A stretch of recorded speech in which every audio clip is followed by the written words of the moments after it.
pussy, and she was a 2-beer drunk. I mean, can you get any better than that? Did she pay for her own beer? Yeah, as long as she wasn't an angry drunk.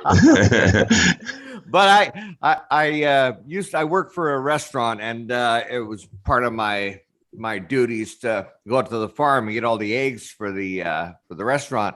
And this place, it was like a self-serve honor system. You just went in there, got the eggs, put the money in the thing, and away you went. But one day I was there, and the owner of the farm was there. And so we struck up a conversation, and I said to him, I said, like, every now and then I'll see some really big eggs compared to some really small eggs. And I just wondered what that's all about. And he said, as the chicken gets older, the eggs get bigger. And I said, oh, well, that explains it. Thank you. And then he looked at me and he said, yeah, when they get older and the eggs are bigger, he says, it's really hard on the chickens. And I looked at him, I thought, no shit. You got those big fucking eggs coming out of that. It is going to be tough on them. Good morning, Chad. Good morning, everybody. How's everybody doing today? It's a little early. Are we Morning, live? everybody. Yeah, good morning, chat. I'm trying to get there. Rick, one day you'll learn that it says it right in the top left of your screen. Oh, Says there it is. live on YouTube. And Well, you had don't worry. you had to click a button to accept to stay in the room that Yeah. said we were live. But don't worry, Rick. It was after you were talking about. Dude, he's so used to hitting yes to everything now. Like, he's probably got so much malware on his computer because he keeps hitting yes. I was just going to You say want the this same thing. I'm gonna spyware? send you Yes. something. Yeah, my challenge this morning is my other screen is down. And so I'm going to have to really do some high-tech thinking here to figure out how to open up my YouTube. But that's my challenge. How's everybody else this morning? Go to Google, type in YouTube, and then No. Oh, okay. My challenge is I've got 2 screens. So I usually put Zoom over here and YouTube over there. But since that's not there, I got to figure out how to share this same screen. I obviously I used to do it. No, I used to put it on my phone or my iPad. You can actually pull up both icons if you actually shrink one of your screens to halfway or to 3/4. Then you can pull up the other one and have it. I don't know how to do it button wise, but I've seen it done. Yeah. Gary, Okay. show we have an early electronic seminar. Before. Okay, I think we're almost there. I better put that on mute. And yeah, Got some we GMO over here. Fucking pretty excited about it. That's just one tray. I got like 7 more I gotta fucking do. wow. On top of the 2 I did yesterday. And that's just one plant. Goodness. Yeah, I'm mad I only did fucking 1. But it needed to go. Everything else was outside. So I was like, fuck it, this one's going. And it's like, damn, I wish I had 3 plants in there this time. I got you, Sam. I Well, was gonna try and cue up the Wake and Bake song this morning too, but you gotta forgive me, guys. It's 6 a.m. where I am. It's the wheels turn are awfully slow this early. But hey, at least we got the at least we're Wake and Baking with dabs right off the bat. you got the most important thing done. Yeah. It would scramble everybody's brains right off the bat. Nobody can think clearly from the rest of the day on. So it's What we're going for. yeah, it's good to be here. And it's, you know what, you guys, I don't think I have anything going on around me. So I think I'm able actually to sit here and hang out for an entire show today, which is pretty freaking exciting. It's been a while since I've been able to do that. So I'm really happy about that. Would you like to be the guest for today? Yeah, no. I have to answer questions and that happens. Oh yeah, no, it's good. It's I think I'm just this last week coming up here. I think that's my last week in Kamloops. Then I get to come home for work for a bit. But then after that, it's shipped off to fucking Haida, which is like you in a bucket truck. It's basically a 2-day drive just to get to the ferry, and then I think it's a 6 to 8 hour ferry ride across to the Queen Charlotte Islands from there, where I'll be stuck for probably at least a month. So, Wow. Have you been up there before? never. I've heard such beautiful stories about that part of the world. So, in spite of the long journey, I'm sure you're going to look forward to the experience, especially all the seafood. That's Well, yeah, it's to me like it's definitely one of those. There's a good and a bad to it, right? Because beautiful scenery like Haida, it's tourism place, right? A lot of native culture out there, and I'm really excited to go out there, see new areas. That's one of the good parts about traveling for work is you get to see a whole lot of this beautiful province that a lot of people just generally don't get to see. So we do that, but like I said, you're sitting in a truck for at least 2 days to get there, which I don't sit still very well for 3 hours talking to you guys, let alone 2 days sitting in a truck. So it's just, and then you also get the I've got a thing where it's a mental thing where I don't like being more than about 4 to 6 hours from home anymore. I've done traveling all over the province, all over Alberta, and you know what, where you're like a day and a half to get home and whatnot. And sometimes it's got to be done because you got to make the living for the family. But if it just sucks being that far away. So, but I'll be going a little bit more than 4 to 6 hours. It looks like. It sucks being an adult and working in a craft where you have to do shit like that. Because I'm the same way. Over the years, I've gotten to the point, I've traveled all across the country and everything else. But anymore, it's like, yeah, three to 4.5 hours away, and I'm like, fuck it, I don't even need that job. I'll hang out for a while first. Yeah. I just fucking hate it anymore. So I'll just stay home and play WoW. I give you guys credit. Anything farther than fucking 30, 40 minutes for me, and I'm like, fuck you. Too far to drive. Well, Profits like, you want me to work at 9 o'clock? Fuck it, that's too early. Yeah. Fuck that. What do you mean? I don't start until like 10:30, 11. Yeah, man. I was going to say there's got to be at least 4 digits in the time for you to Yeah. How many times has he bitched to us about fucking having to go to work, and we're like, and how hot it is, and he's like, well, yeah, I'm fucking getting ready to go to work. We're like, dude, it's 1 o'clock. No shit, it's hot. It's my fucking ride, dude. I can't fucking, like. Yeah, that's true. But then I'm kind of limited. He's on Discord at like 6 in the morning. I'm ready to work. What pisses me off is when I'm sitting there and you get past that point when you want to go to work and you're ready to go to work, and then like you've been relaxing, you smoke some weed, you're on your third cup of coffee, you're watching a show, you've been up for a few hours and you're like, fuck it, man, I don't even want to fucking go to work anymore. Like, I call that between 5 and 6. Fucking 10 o'clock. Time for a The nap. retirement thing can't come fast enough, I'll tell you that. Yeah, straight up. But I mean that, and I mentioned the agitation of like driving an hour to hour and a half just to be able to pull in like 3 fucking hours.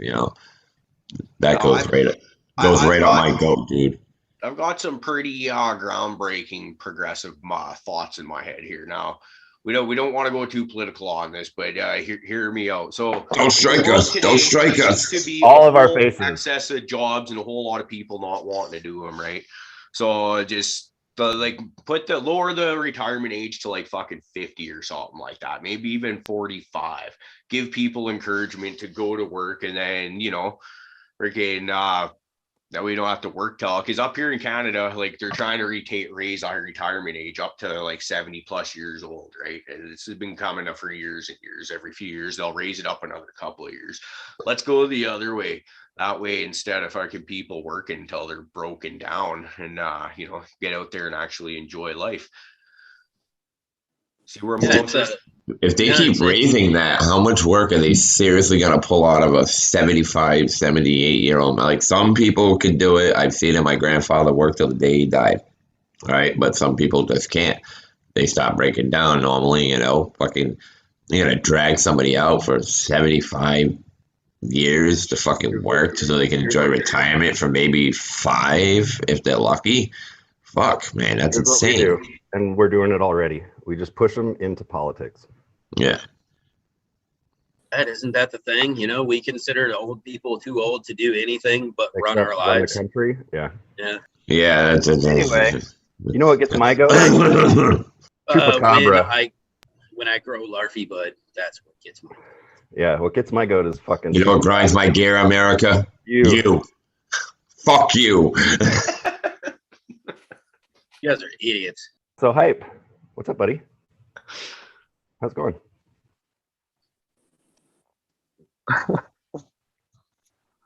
Still can't hear you, buddy. Not a whole lot. Getting ready to go into work. We hear you. I'm gonna be sitting here patting my dough. I was Can you hear listening. Yeah, we can hear you. Yeah, he has a second lag. All right, guys, when you ask him a question, give him a few seconds. Oh, okay. I was listening to Mendo Dope this morning, thinking about you, Hype, because that's what I do. Why? Yeah, between the ADHD and the Yeah. What's Well, 'cause I had never heard of Mendo Dope before I became acquainted with Hypothetical Gardener. You never heard of Mendo at all? He looks like Mendo Hype? Dope? No, the rapper? Absolutely not. Oh, okay. I thought we were talking about weed. My bad. I thought we were on a weed show. We are kind of.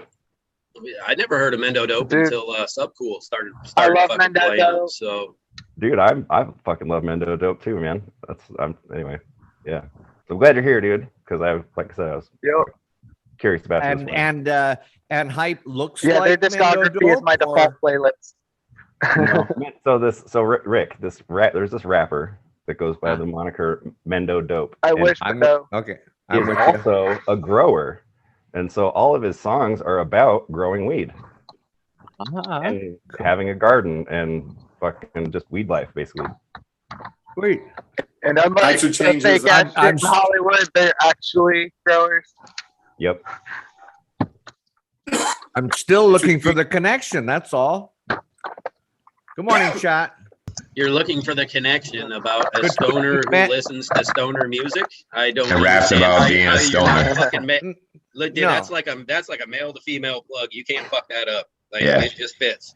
Like, It ain't docking. I'm looking at the connection between Hype and Mendo Dope. What is Hype a rap singer, or what's the connection here? You don't know that? I'm not Dude. gonna tell you. Yeah, we can't tell you. Mendo Dope it's like a superhero, man. You can't fucking. Just a huge fan. Oh, okay. Well, and like Hype's a superhero. I get it. You can't know the alter ego, okay? Yeah. Don't worry about it, Rick.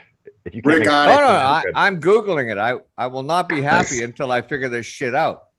I'm fucking Yeah, loving the Rick. color, man, of this GMO. I'm sorry. I'm I flabbergasted have by it. one Instagram post. Listen, you can't find out his secret identity because it's kind of like, all right, Hype is the way he is because he's truly more powerful than he actually leads us to believe. So, like in Superman's case, his secret identity, he was always Superman, but his secret identity was Clark Kent, meaning that's how he saw humans, was weak, feeble, a little dumb, stuff like that. That's how he portrayed to be a human. And a very amazing pair of glasses, obviously, that held this him being Superman. So, Hype's case, he had to drop down his superness to try to be somewhat human, so he couldn't be noticed.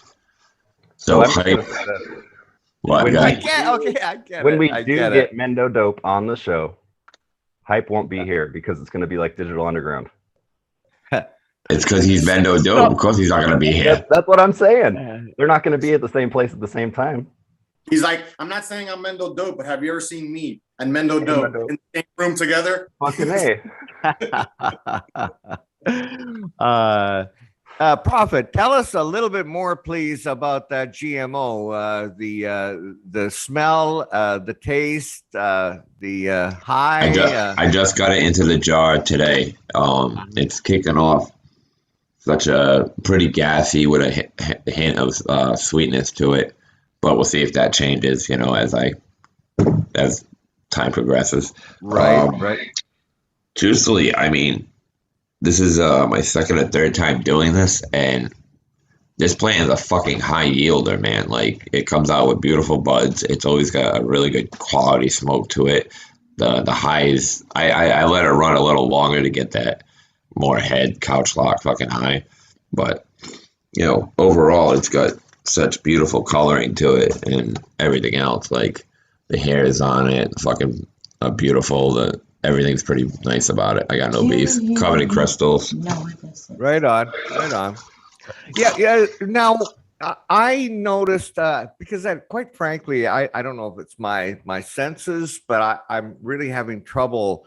When I hear my friends talking about all the different qualities of their pot, I haven't really noticed these things, but I'm trying to be more conscious of it. And I did pick up in the garden the other day. I did pick up like you just described, a gassy smell. Now, when you say gassy, I'm thinking more like gasoline, like if you're at the gas station filling up and you get that smell, that's almost the smell that I was getting the other day. I would consider that more of a fuel. When we go gassy, it's like kind of like, in my mind, it's that really, it isn't a fruit, it isn't anything you can nail, but it's pungent. You know what I'm saying? Yeah. That's just my opinion. Anybody else could jump in. But when people talk fuel, that's when I'm thinking of actual like gasoline or fucking diesel or whatever. Like when you smell that type of chemical or whatever. When the other gases, it's just it has a high smelly rate, like the terps are just busting out of there, regardless of whether it smells like gasoline or not. Gassy just means it's giving off a really fucking pungent scent. Yeah. Okay. That's just my opinion.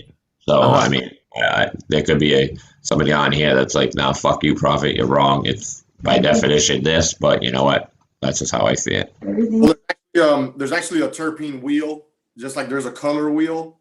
There's a terpene wheel it'll start, let's say, fruit, and then it'll break down fruit into different categories, and then those categories even lower as terpene categories all around this wheel. So there's a section that'll say gas, diesel, petro, blah blah blah blah blah. So I find it. Now, does that wheel also tell you the terpenes, in a medicinal way? Huh? There are graphs you can find that will, but that will tell you what each you might have to individual I was gonna say you might have to cross-reference. It might not tell you the definition of them all, but it'll tell you what it is, and then from there you can at least Google what that one is, and then find out for yourself what it does. Right, like you can have since you have two screens, you could have a list of the terpenes and benefits, and then the wheel with the flavors associated to those terpenes. So then you can look, okay, this is this. Oh, got this.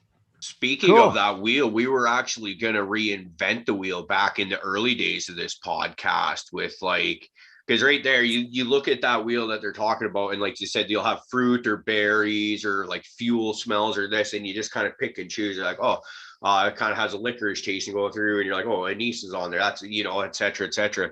We were talking about like how Rick just loves it when Indica describes the orange gasm that he has, the dirty ball smell, right? So instead of having like a fruit and berry section on it, you might have like a BO or bodily fluids section where this one smells like fucking Indica's balls, or this one smells like a sweaty armpit or whatever. And then you go to another, or how I've mentioned, I like the baby shit terps, right? Then you go to another side and you might have like that smells like fucking rotten garbage can, fucking, you just make your way around. I think we should not close our minds off to that idea, because we could have a lot of fun with well, let's not drop that ball, that's for sure. Again, good morning in chat. See Crispy's over there. Saw Painted Lady earlier. I hope your kitty's doing well, Painted Lady. I don't think you would say things like that to a lady. I know, really. What the fuck, Rick? So I got some Raphael a while ago that was grown by 311. Nice. And so Here's my description. Okay. It smells. This is what I get when I smell it. Have you ever ridden a horse? Anybody?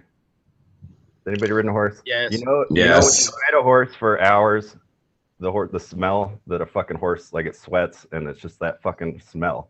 That's what it fucking tastes like. It's like hack and fucking horse leather. And then, like, that's like on inhale, right? Exhale, like after you fucking exhale and you're like, and you start tasting, then the fucking fruity, like, berryness comes through. It's the fucking weirdest shit, dude. It's the fucking. Wow. There's an animal category on that terp wheel, but I don't think there's a sweaty horse. Might have to add that. Yeah, it's like ridden hard and put away wet. You know what I'm saying? Sweaty horse cock. Nice. Nice. How long you been holding on to that, Bees, bro? How long you been holding on to that? Fuck. I'm gonna finish it off right now. Dying to tell that fucking horse joke, bro, just for that punchline, dude. Fuck. But seriously, I couldn't. It was so weird, man. Like I couldn't fucking place it, and then all of a sudden it was like, dude, it had flashbacks to fucking playing in the horse barn. I had some GMO grown by, I believe it was Abolished Farms, and it was like, when you smelled it, it just smelled like fucking straight BO, like a motherfucker who hasn't showered in just days, you know. And then when you got it on the smoke, it was just like onions and garlic, and I was like, okay, like I can get down with this. Not mad at it at all. But yeah, it's really crazy when you get that big old whiff and you're like, oh God, that's like VO. What the fuck? And I can't wait to smoke that. That's gonna be good shit. Well, when I had that Arise growing in the 110th a while back, the smell on that was like someone's bad morning breath. And I had both the girlfriend and her daughter took a whiff of it, and they both said the same thing separately. The girlfriend's like, oh, that's poor bad morning breath or whatever. And then her daughter had a whiff of it later. She's like, oh, that's like somebody's dragon's breath first thing in the morning. And I was just like, okay, that's cool. So that's another one we'll add to the wheel.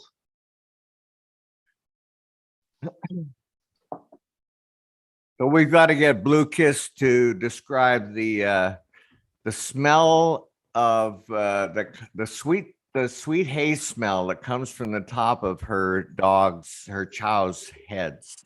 Hey, you were all over Blue Kiss the other day in live chat. Michigan Brothers there. Uncle Pimp. Are you like creeping on her Instagram and stuff too? I don't know. He did do that. Remember he showed us her plant and shit. Yeah, man. Did Rick kick Uncle Rick the Pimp to the curb, and now he's trying to wheel Blue Kiss? Yeah. He sat there and he called her. He said Blue Kiss was a sloppy second, and I laughed and I said, "You really think my mom's somewhere in this I think my mom's in the sloppy fifths." I was like, what the fuck?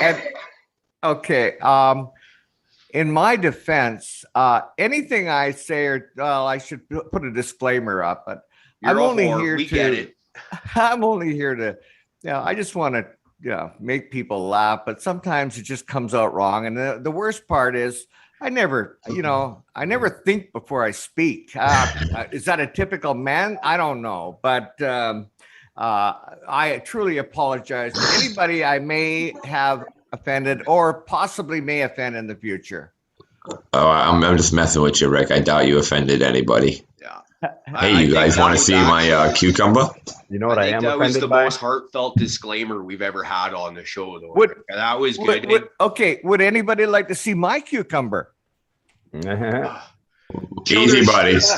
Fuck. Wait, actually, I bet you I could still beat you with my cucumber. It's more like a pickle, really. Dude, it looks like a lime, don't it? It's not a. Does look It's like not a lime. cucumber. It's a fucking cucumber, guys. The problem with age. My other one came out. All my other cucumbers came out beautiful, but this one just was the run of the litter. And if you don't believe it's a cucumber, I'll take a bite out of it. You know what? It's just Prophet's plants thinking like Prophet. You know how you get a tune with your dog, you get a tune with kind of everything. His plants decided he needed an extra nut because he's missing one, so it grew a small one. Oh, hey, good idea. You said it. Cucumber in your pocket, or are you just happy to see me? Yeah, there you Good go. idea. Thank you. Oh, that's cold. That shit's cold. Work. I'm gonna check. I'll be here to plant. He won't let me show you guys my carrots. All right, Now show he's- off now your pathetic carrots. Now he's You know gonna put what? that in I'm the salad. proud of my carrots. I'm proud because I got them to grow in Rhode Island. Take it easy. I gotta get to work. Later, 40. Bye, Y'all. Rick. Oh, good to see you, buddy. Take it easy, y'all. Okay, take My care, little man. baby carrots. I'm a little mad about carrots. You get all this wonderful thing, and you're like, there's got to be a huge carrot there, and then you fucking pull it, and you're like, Don't you guys like just let? Don't you guys just let your garden grow? That's Like, do funny. you pull everything too soon? Do you pull your weed that soon? I wonder. no. Fucking Well, weeds gotta be sometimes. fucking clear when you're pulling carrots that early. Dude, once it gets hairs, I'm cutting it. What are you talking about? Hey, White Widow, does he also ejaculate prematurely? I'm just curious. He really wants to know. Go ahead, lay it on there. You're lucky if I can't. If he does get up, we have to work in tandem. That's why I'm stubborn. I'm stubborn. All You right. gotta tag team him. Yes. Longevity is something that I am blessed with. It sucks. It hurts. We call her tap out. Like how long in pain am I supposed? Anyway, what's every now would be a great time. All right. If you people are in top chat, you're way fucking behind the times. Oh, Live thanks, chat. buddy. Do the fucking live chat thing. Get up there. Choose drop down. Oh, yeah. Chat's better. I'm not Be even right gonna on it admit with everybody else. Absolutely, man. I can feel that experience already. Yeah, there we go. Maybe hit the thumbs up while you're at it. Do that thing. That's going to be a challenge. I was just What are you gonna smoking say, on today, Rick? you're asking a bit. Yeah, I'm just getting ready to light up my. What is this? Yeah, this is the slurricane. So I'm looking forward to enjoying that this morning. Put me right back to bed. Much so, Bees. You got anything good going on over there? You got a new tapestry behind you. You got like a scene behind you and stuff nowadays. I You like know, setting right? up? Well, Whoa. you see, the days are getting shorter, so the sun isn't coming up through the fucking window in my eyes at this time anymore. So now I can sit out in the living room. Ah, Also, okay. I found out the hard way that if I close my door and try and do dabs, I can do 2, and that's okay. If I do 3, I set off the fucking smoke / CO whatever detector, and then it's really fucking loud, and it's early in the morning. Take it off the wall, man. Take I the know. battery out of it. I don't think about that until it's already going off, and then I'm Dude, like, that thing would have been off my wall the moment I got there. I would have been like, you're gonna rat me out. Yeah. See, this is a thing. Like, have we by chance accidentally banned somebody from our fucking show? Like, does anybody know how to get into the chat and figure out if he is fucking like banned on an account? Why are you asked? Why do you yeah. ask? Because Kingfisher has an account that he cannot talk to us on, so he made another account just so he can chat with us. No. Oh, really? Yeah, I was just I'm on a refeeder. Really? Am I hearing that right? Kingfisher is. Well, he's made a note in chat here. I was trying to chat with And Kingfisher. he said something last show too about that. So I was Okay, so I remember there's the last show him saying. Was him and there's Kingfisher too. was it him and Red? Was Red delete his messages a couple of episodes ago, and then maybe he got stuck in that because Red does have a wrench, right? I mean, maybe it He's should not have been. just a- I remember it did. I was only catching things. I was noticed somebody's messages was getting deleted, and I think it was King, and I could be wrong. Remember, I'm a fucking stoner and a lot going on up here. Sometimes it's nothing, but sometimes it's not. I'm looking at the options for him right now, and all like when you hit those 3 things on the side, it's saying you can pin a message, report, remove, put the user in timeout, hide user on this channel, or add as moderator. Now, Okay. we'll fucking add you. But he's not hiding himself. no, Like, he's right here, but he can't get in from his other name. you're not seeing the band account because it won't. He can't right? You're Yeah, I only need seeing to the be able one to that figure that out. is allowed. So I don't know. That's weird. Anyways, he's If you go to his, all right, so as you, Caribou, it's your show, I would imagine. Hey, we'll fix this later. Yeah. Don't worry about it. just stop the show. Well, I mean, it's a little baffling. I mean, we're I not was just banning wondering people. since I was here. That's all. We don't want to. I don't play with the wrench. I don't know how to use it properly. Hey, how about this? Kingfish, someday we'll try to figure it out for you, but we don't know why it happened. Yeah, no, it's well. Anyways, we just gave you a wrench to just for the time being, at least. Anyways, yeah, no, because Kingfisher's here all the time. We love you. We love having you around. Whatever happened there was not intentional. Probably just a bunch of stoned yahoos having fun with the wrench wars that we get going on in the chat. Let's just blame Johnny.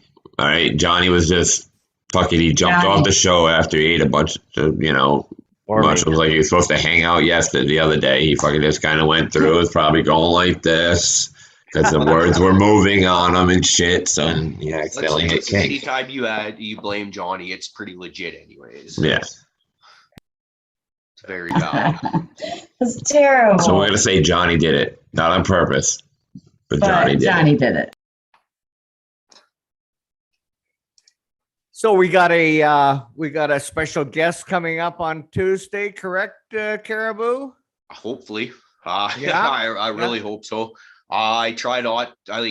Here's the thing. Like, you want to tell people who's coming up on a show because it's exciting. But a lot of the times shit happens in life and they don't end up showing up.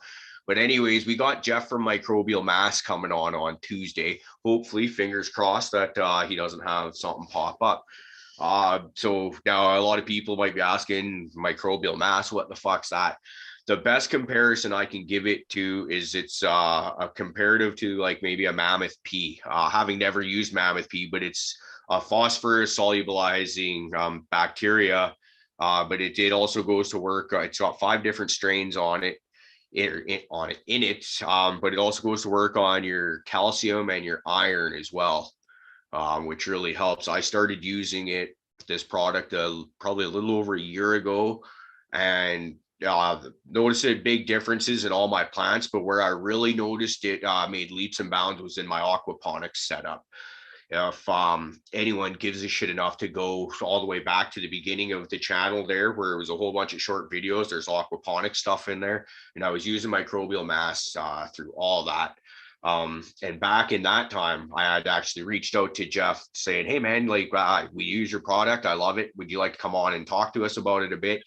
And this was, actually, it wasn't even the Caribou Heart TV podcast. It was back when I was doing another show with another friend. And then it was just, we hadn't nailed down a format yet. It was kind of, if you go back to even the beginning days of this show, where it's just like, we're kind of adding pieces, trying to feel it out and get the flow of it. We wanted to get a bit of a formula before we started bringing on in like guests and actually having an intelligent conversation with them, right? Because you see how it's usually just a dick and fart joke shit show going on, but we want to be able to talk about intelligent stuff. So anyways, after all that fucking babbling that I just did there, really excited to talk some microbes with this. And I think Fluff, you actually do have Mammoth P in your repertoire, don't you? Or have used it? I have used Mammoth P, yes. So I would be really interested in it, because I've like I've said, I've never used Mammoth P, but I think they are kind of a similar product. So it would be nice to be able to kind of hear the ins and outs of some of those. Yeah, from my understanding and what I've seen, Microbial Mass is new to me, but I've kind of searched into it before when I was looking for different options other than Mammoth P, because Mammoth P is so goddamn expensive. And so actually I recently quit using the Mammoth P, and I pretty much just use like Recharge and EM1 now, but have been looking for a targeted flowering microbe. So I'll be interested to see what this guy, to see what Jeff says and do a little more research and stuff on his product, so that it might be what I turn to. That would. So Yeah. hopefully he'll make it on Tuesday. And so if anybody in the panel or in the chat has some specific questions they want to ask, please bring them up. G Bay in the house. Dave's not here. Is here. Good morning. But is he really there though? Is he ever Well, really there? Dave's never there, but he's always there. He's like a omnipotent. mystery. He's omnipotent or impotent that night. Only once.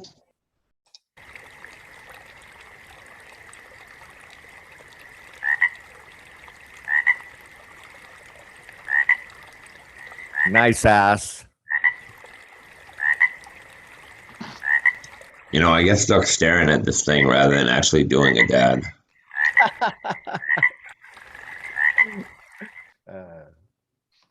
Shout out to Buds of Smoking for doing up that kick-ass dab frog for us. I think it's fucking amazing. Yeah, pretty cool.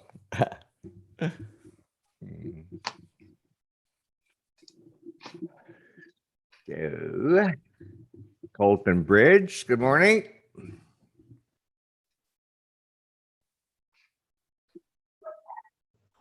So I went golfing yesterday for the first time, and I'm pretty sure I won. Say it again. You did what? I went golfing yesterday for the very first time, and I'm pretty sure I won. Oh, right Pretty on. sure. Right on. You were alone? Well, you No, hit at least one house. So I hit at least one house. So how could I not win? Okay, You know what? I don't even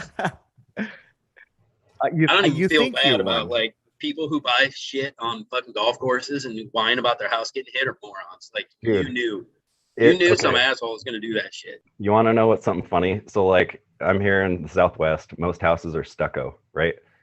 Dude, these houses along where you tee off, like right along the fucking thing, they look like a war zone, dude. Like it looks like the house had been shot by bullets. Like fucking just like all over the whole side of the one, you know what I mean? Like it's just been sprayed. And it's like whatever. You want to live there, go for it. Fucking, well, you think about it, that house is probably worth a hell of a lot more money than the one on the other side of the street. Yeah, that lives right on the golf course too, and it looks beat up. So I made this tincture, and I took it and shared it with my coworkers, and they were fucking tore up. It rocked their world, so that was good. They spent more time looking for balls, I think, than. What kind of tincture? So I soaked all my dab containers that had residual, and I put my keef in it with whatever the Everclear I could get, 190. So none of it's decarbed? Nope. Interesting. Well, I mean, the dab containers, you might have some decarb, but none of the keef would have been. It's interesting. I don't know. It's working. It's working, huh? Whatever it is. So Bees, tell me, you think you won. So the way I understand it, like when you golf, every time you hit the ball, that you have to count that as one. Yep. So and then you got to keep score. So at the end, I only hit one time because it was like one, and then but 1 and 1 is. All right. So my question is, in your mind, was you staying at par, or were you adding a plus sign to every swing or a minus sign to every swing? I did make it to the last hole first. So well, I mean, I've seen old men make it to the fucking last hole. They have golf courts for that. Well, yeah, I know, but I made it there first out of the group. Oh, you made it first out of the group. But at the end, you hit a wood. You used the fucking one wood the whole time, right? There was no irons whatsoever using your thing. You were just like fucking Happy Gilmore and this motherfucker right across the field. It was only 9 irons. Oh, the whole way. Thank God for the rest of the community. I'm a three-wood kind of guy myself. No, we didn't keep score, but by the end, being in the sun for 4 hours, everyone else was fucking burnt out, dude. Like they couldn't hang. And I was just like, woo, feeling great at that point. Like everything, all the edibles were starting to kick in. I was just like, let's fucking play now. So at the end, I was the winner because I had the best fucking attitude. Where everyone else was like, let's get fucking out of here. This is fucking hot. And then I went to Denny's and locked my fucking keys in my car. Ooh. For people in there. Nice. So that's all right. We're here now. All you do there is you get your falling wedge and your falling axe out. You pound your wedge in through the top of the door handle, or top of the door there, spread it open, pop that fucker open. I got a question. Where is this located? Because if it's in his trunk, he already locked his keys in his car. How does he get to the axe? Or does he walk around, with the axe? You guys, this is Canada where we drive 4x4 pickups. You see, there are no cars here. Whoa. It only was that simple though. My bad. Everything's always just in the bed of The only car out there is a Datsun, right? Yeah. Yeah, that's why I like being a welder, right? I just grab a piece of fucking TIG wire, it's good and fucking long, bend a little hook on it, shimmy it right through the window, fucking hit the door lock, and I'm done. So on my job site, it's really easy to break into a car. I heard and you don't have to worry about accidentally exploding your window, because I have done that trying to get that fucking gap. Oh, to actually get into your own car without causing damage? I've gotten real good with a fucking clothes hanger hook and also fucking a string. Fucking, you come in the side if you got one of those door locks. If it's not new, it's still got that bulbous at the thing. Just add that little loop knot, fucking get it in between the door, get around, tighten it, pull it out. Profit's lasso and fucking. Dude, you should have seen me with a coat hanger where I had to get the Lincoln was the hardest one to break into. I had a fucking. The last time you saw it, that had the little silver fucking door tap thing on it you could grab. Do they still let you make those Slim Jims in metal class in high school? Because we used to do that all the time. Go make a Slim Jim in metal class and then fucking go breaking into cars after that. It was fucking. Slim Jims are also good for when you can't find the keys to your front door. I just use my foot, or I'll just shimmy the side of the house and climb through the window. In the side, pop that shit. Prophet's like, I'm Darkwing Duck.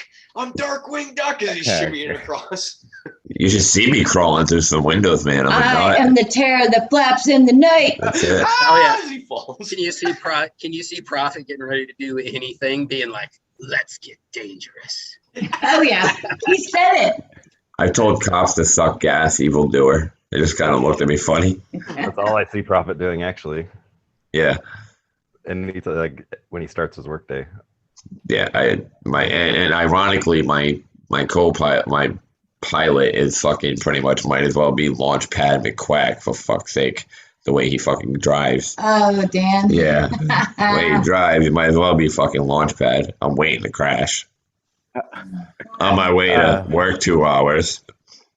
He gave me a ride up the street one time. It was like a 15-minute walk. It was a 1-minute drive for Dan, and I thought we were going to die. I had one friend. I have one other friend, right? And he's in a wheelchair, but his car is converted over so he could drive with his hands and shit, right? He's got an Escalade. Okay. The dude drives like he's got a fucking Prius, like zoom, zoom, zoom, zoom, zoom, zoom, right? And I'm sitting here like white knuckled holding on to the fucking thing, right? Like, oh fuck, dude, can you like slow down a little? Like, you're doing like this shit like this as he's fucking dodging in and out of traffic because you're like, holy shit, dude. Yeah, like people sometimes terrify me when they're behind the wheel. Like, my one friend feels obsessed no matter what that he has to do something with his hands. Not fucking hold the steering wheel, but drive with his knees. Something. But counting money or fucking looking, doing something like this. And I'm gonna come close where I'm just gonna fucking backhand him, and I'd be like, "You remember when I told you being stupid is gonna start hurting?" Yeah, this is where it's gonna kick in.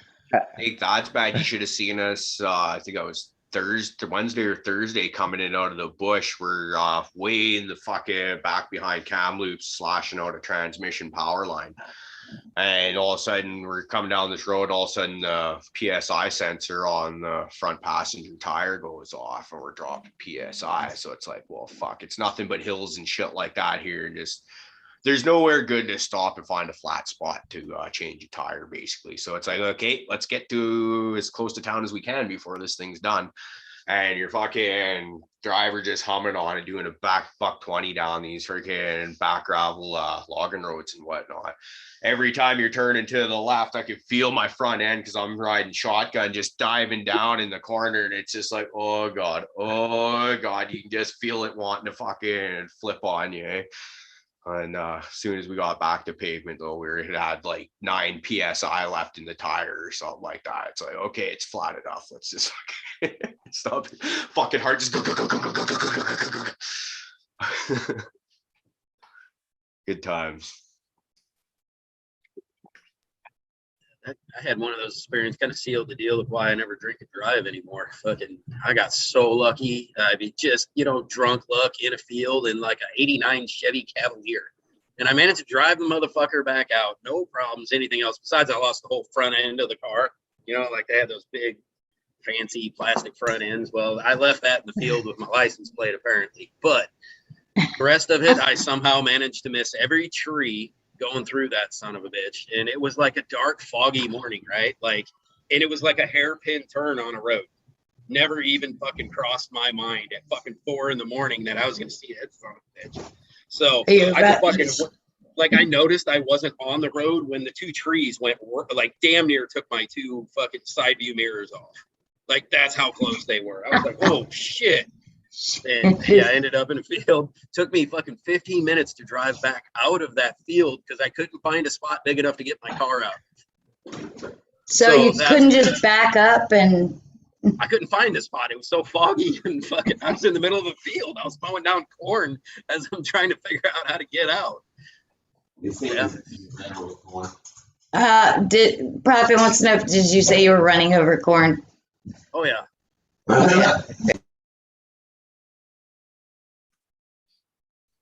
But anyway, yeah, that's why I don't do it, because I was fucking shit-faced hammered and some. Were you pretending like you were in Twister? No, he oh my God. We'll get there. He thought it was Malachi. Debris. Is that a cow? I was just laughing watching the news the other day with some fucking, I don't know, some poor disaster hit somebody, but their cows were chilling in their house. It was kind of funny. Even the news was making fucking Twister jokes about it. I was like, that ain't right, man. The motherfucker lost his house. Stop that. He lost his house. Is that an act of God? Cows gets picked up by Twister and thrown through house? Will your insurance cover that, or is that under act of God? If that is not an act of God, I don't know what the fuck is. Yeah. I do think, however, if you bundled your insurance properly, it should be covered. Oh yeah, it should. Progressive that shit. I wasn't saying names. Whatever. Just saying. It's funny. Fluffy was talking about how we all, as growers, when we separate our buds, we take our little smaller buds that goes into a jar. That's what we smoke first. And he has my little small jar of the buds that I start off with first before I start fucking with the real buds. But he's already reaped, so how can I get a calculation as to It's not reaping. I waited for it to dry. I smoked it, and you don't move fast enough. I don't care about what it weighs. I want to know. I just want to know. Doesn't mean anything to me. I can tell by looking at it whether I'm doing the harvest and before the fucking jarring and everything, and get over there and fucking start weighing stuff before he has a chance to get it. See, you're failing at your job. I have to wake up pretty damn early in the morning because he's reaping at 4 a.m. That's probably. Or p.m. I don't know. How do you reap yourself? That's like taking money out of my own account. Yes. That's not reaping. It's the same I thing. work, therefore I get to spend it. But don't you want to know how much you made? No, as long as I got enough to keep me fucking going until the next harvest, I don't give a shit what it weighs. I ain't selling it. I just earlier in the show, we were talking about the pros and cons of foreshadowing what might be coming up on the show later on, because, you know, sometimes they just cancel on you and you feel silly. I just got a text message from Indica saying he's at the hoop house and he's going to be jumping on with us in a few minutes. So I foreshadowed that, not so that it can go wrong on us, but to put the fucking pressure on him. So now he has to show up and show us the hoop house. That's what we do. Yep. Pressure's a motherfucker, Indica, but we love you. I need to talk to him anyway. He was supposed to come down yesterday, but I got wrapped up in some personal affairs with Black Widow's mom, and then friggin' because I'm going to teach him how to make gummies and shit like that, and he was going to give me some RSO for her mom. But yeah, either way, I got to figure out whether he wants to come down today or tomorrow so that I can show him how to infuse. I can dress up all pretty. It's not like you listen to me anyway. Friggin' yeah. So now he has to come on because he has to talk to me. Otherwise, he's just a dick. Yep, you hear that, B? If you're listening, we're calling you out. You got to join us, brother. He's just like, fuck, I'm never texting you again. No pressure. Yeah, either no pressure or all the pressure in the world. All of it. And smoking on that GMO fucking profit. What are you smoking on? I am actually hitting the GMO. And he's dying. I'm just taste testing it, you know. It's going to get better as it goes, but change up from the wedding cake, which is already cured and had been in a jar for over a week, which will probably be better, but I'm impatient or impotent, one or the other, whichever one means. Yeah, impatient. Yeah, impatient. You're not impotent. Impotent. I don't know. Lack of potency. I don't know. I might have lost that. I might have lost the venom in the bite. Who knows?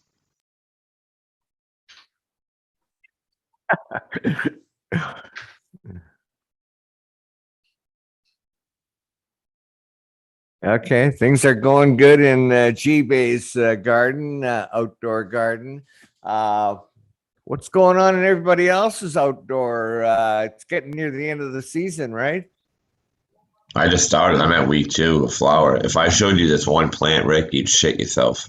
Like, I got lucky. Like I said, that's the one I'm talking about. My dog stepped on it and cropped it for me right after I got it in the ground. And then the change in a couple of hours from 18 to, I imagine, what I threw it in 15, put it into flower for it, enough to give me some bud sites and shit like that. So, like, we'll say 2 weeks. Then it kicked back into veg, but it didn't fully re-veg. None of the buds disappeared, just the leaves transferred to single leaves. And then at that time was pretty much the time for it to kick back into flower because of the hours. And it kicked back into flower and all that stayed. And, like, I've never seen a bud stack up with so much individual bud that's basically going to probably form into one. But it's fucking beautiful. Cool. Have you posted pictures on? Yeah, on cannabis and stuff. I mean, I can bring you out there right now to show you the difference between this plant and the other ones that are at week 2 weeks.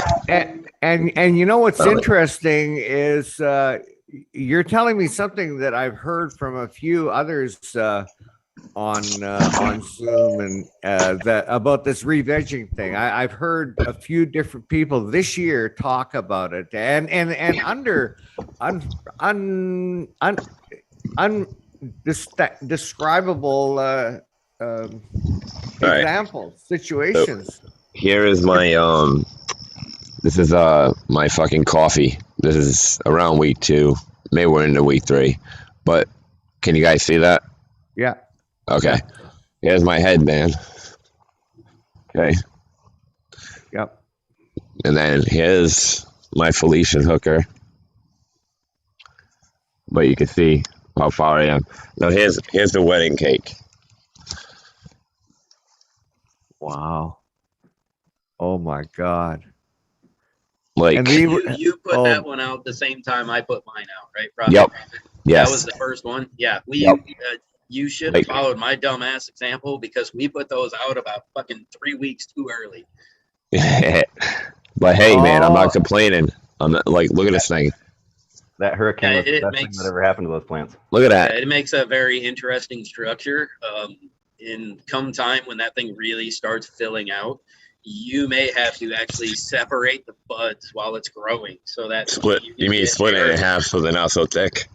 Yeah, so that actually I was talking to a good friend of mine who does, big fucking fat outdoors and stuff, and he was telling me how he'll take fucking popsicle sticks and actually slide them vertically through the fucking buds as they're growing to keep the airflow going through them, so that you're not getting your mold and shit like that. So that might be something that you want to look into when those things really start fucking filling in. Yeah, I was actually curious about that because I was like, there's not a lot of airflow for me to work with here. So what would you do to separate them? So Well, I imagine you have to come down the middle of it and then freaking stick something in there to keep it separated so it doesn't close back, right? So one, with those big thick ones like that, I would take take some bamboo or staking, any kind of staking, and just kind of separate the middle of the plant a little bit. Get each of those big fat legs away from each other, so you don't get the microclimate right next to, on the sides of them. Then you take those popsicle sticks and through the, let's see if I can, we can pretend with a dried bud here, right? So instead of going like vertically or something, you would stick a popsicle stick through it, like long ways, so it's going up and down, but horizontally through the bud, so that airflow would actually be able to go through the entire thing, not top to bottom, but front to back. Sure, yeah, that'd work. Yeah. Yeah, to start, I spread it everything out that I could, and I took every leaf that was touching from like one main stalk, cola, whatever the fuck you want to talk about, whatever you want to call it. Any one that was touching, going down, right down both sides, in between everything, and I cut all those leaves in half so that none of those are touching. I mean, I got to redo it. I did it like a week ago. Apparently, the leaf structure is picking up, got to redo it again just to have airflow running through that motherfucker. I like the size of your plants. Those are the size of plants I honestly like to grow outdoors. So, I do those indoors. Thank God I put them outdoors. Well, right. I mean, mine aren't much bigger or smaller than that indoors. Like, I'll grow a little bit bigger outdoors, but I don't want those fucking 12, 10-foot trees. I don't want a ladder to have to work on my plant. Yeah, if I gotta get a fucking ladder to work on my plant, and I've overdone it. I don't need that much. And it's a pain in the ass to work on. I ain't got fucking time to work on that much of a fucking plant.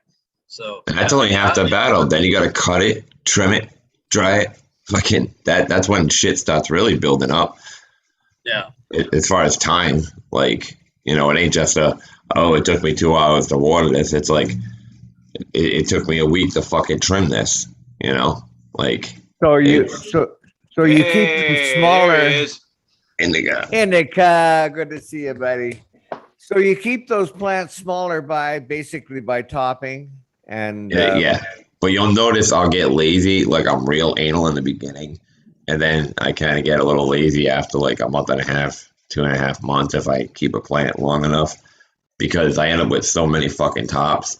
But my plant's like as tall as I am after it's done stretching, and I could keep it lower if I would just, stay as fucking ambitious from when I start to before I flip. But whoops. Yeah. Yeah. So good morning, Indica. How you doing, buddy? Good morning, guys. How we doing? Good to see you, man. I hear we're out at the hoop house. Yeah, man. Yeah, if I got up, I woke up a little late, but I made it here in time. So cool. How are things looking in there? Good, man. How's everybody doing this morning? Great. Doing much better now that we got you kicking around with us there, brother. Nice. Hell yeah. I'm glad to be here, guys. I miss you a ton, man. We're all busy, but I'm glad I could make it again and make it more often, than I have been. So yeah, sorry about blowing you off yesterday, man.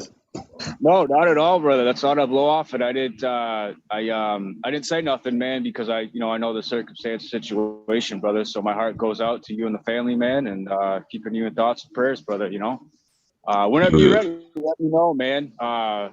We could do something today, or we could do something tomorrow. I got the day off. Yeah, we can. Absolutely, man. I actually, one of my old school friends, man, he's from Jamaica. He actually hit me up yesterday.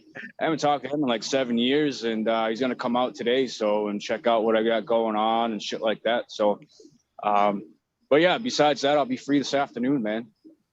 All right, yeah, hit me up. If we can't pull it off today, I definitely got all fucking day if you want to start early, because if you want to infuse some of your oil so you can take it with you after I show you how to make it, we're going to need, you might as well show up as early as possible if we want to get a good, infusing for 5 hours, we'll say, Plus, I don't know how much you're trying to infuse, I got a big ass crock pot, dude, so I can do a shitload if you want to do your own, if you got a shitload of shit you want to infuse, yeah, I can do a shitload. A few hundred gummies probably if we can, man. All right. Yeah. Ooh, we can pull that off. I was just thinking, I was looking on Amazon doing some fucking random ass shopping, right? Because that's what we do as stoners. We figure out things to do with weed, right? So these tabletop distillers, like water distillers, some of them have adjustable temperatures and everything on them. Is there any reason, has anybody tried one of these things in chat? Is there any reason I can't make RSO with one of these things? Because basically, to me, it seems like it would be like using a Source Turbo, except for the fact that, one, you don't have the vacuum. It will reclaim your alcohol, but it's like $100 rather than 500. So, and you can make more at a time out of it. So has anybody fucking tried one of these? Has anyone seen one? Does anyone have any ideas on that? It's a water distiller originally. Then is it a water distiller, or yes. Is it a tabletop still? It's a distiller. It's a water distiller. Well, alcohol evaporates at a lower temperature than water. Therefore, if it can collect water moisture, I see no reason why it wouldn't be able to collect alcohol. I believe they actually the one I was looking at, it had, it had you could adjust temperatures on it. So I believe it was saying that it could do alcohol also, like it said that. So I was just wondering, for temperature wise, not to scorch or burn. Just if anybody's tried it, it'd be interesting. And if they have any ideas on temperatures. All right, now I'll let in this thing. Sorry about that, brother. Oh, no, you're good, man. I was just listening, bro. You're good, man. So yeah, man, we're in the hoop house, so that's what I'm talking about. Mrs. B's big ass orange gasm. Beautiful. Is that the best gasm Mrs. B's ever had? Boom. I don't know, man. You'd have to ask her, man. I don't know. Maybe. You never know. So, is the stretching done, Indica? Yeah, for the most part. This right here is the Sour Bubba by Cashew Seeds. This is pretty much done stretching for the most part.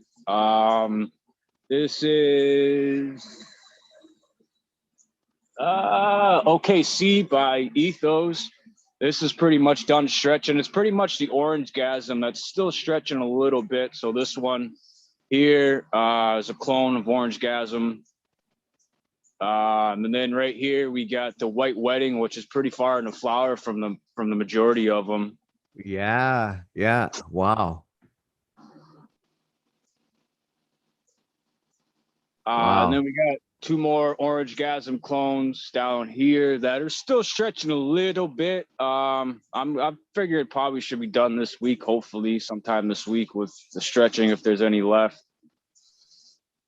This is the Candy Store by Ethos. And then this thing, man, this is fucking huge. For me, at least, so this year, that's the Lemon Jeffrey. I had to pull it all the way over because it was starting to go up over there and up into the roof. So, oh my goodness. Yeah.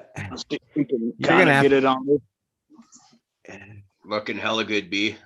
You're gonna have Thank to you, do man. an ad for Lemon Jeffrey, man. Oh, yeah, this is the biggest. I've only grown it indoors. Last year we ran a cut outside just for the hell of it, but it was so late. I definitely could have went probably another 2-3 weeks. And then here I got another OKC. You can see the two different pheno variations, we'll say, from this side and that side. I got a white wedding and an OKC and a sour bubber on this side, as well as on the other side we were just at. This is the other white wedding, which you can see totally different pheno from this one. Oh yeah. But it's stacking pretty well, just like that one. You know what I mean? Yeah, Just a lot more stretchier, bigger, branchier. And then same with this one is the sour bubba. And it's a little bit bigger, obviously, than that one there.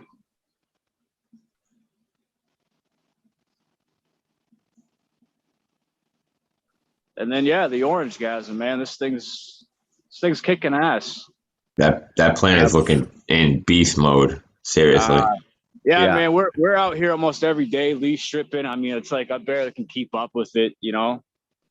Yeah. But yeah. How are you doing controlling the temps there? Pretty good right now. We're let's see, Nice. 68 degrees right now. Nice cool morning today, huh? Yeah, all-time high was 122. That was last week, and the last 48 hours was highest was 87. So yeah, but I bet they love that 122, didn't they? Oh, they did, man. They absolutely did. As long as I made sure they were well hydrated, I almost kind of overwatered, we'll say, on those hot days the day before, you know, the evening before. And yeah, they did really well. The only thing, like I said, we've been just battling, man, is the fucking humidity, you know. But wow. Hopefully, you know, we'll get that, you know. Hopefully that will start slowing. I mean, or lessening up, we should say, with the cooler weather coming. We'll see. So I'm just looking the way it's set up there. You have an opening at both ends of the like you've got the fan at we can see it now, and is it open behind there to get fresh air coming in that way? Yeah, so it's open back there, and I have I don't know how small the screening is, but I got pretty small, like almost insect screening on that back wall, so nothing can come in. Oh, okay. I'm sorry. I thought it was all plastic. It looks like that. Ricky had me fooled with that too. But B, that's actually a really good idea, man. I never would have thought of that. Dude, if you don't, during the hot weather, that whole entire thing interior will be fucking saturated with moisture. It'll be like all over the walls if he doesn't do that. Yeah. Well, yeah. That's great. Ahead. No, I was just gonna say I misunderstood. I thought it was all plastic. So that's fantastic. That's great. Earlier you showed us it looked like a calendar back over by where your temperature gauge is there. That's some of your, is that a calendar or some of the notes that you take or?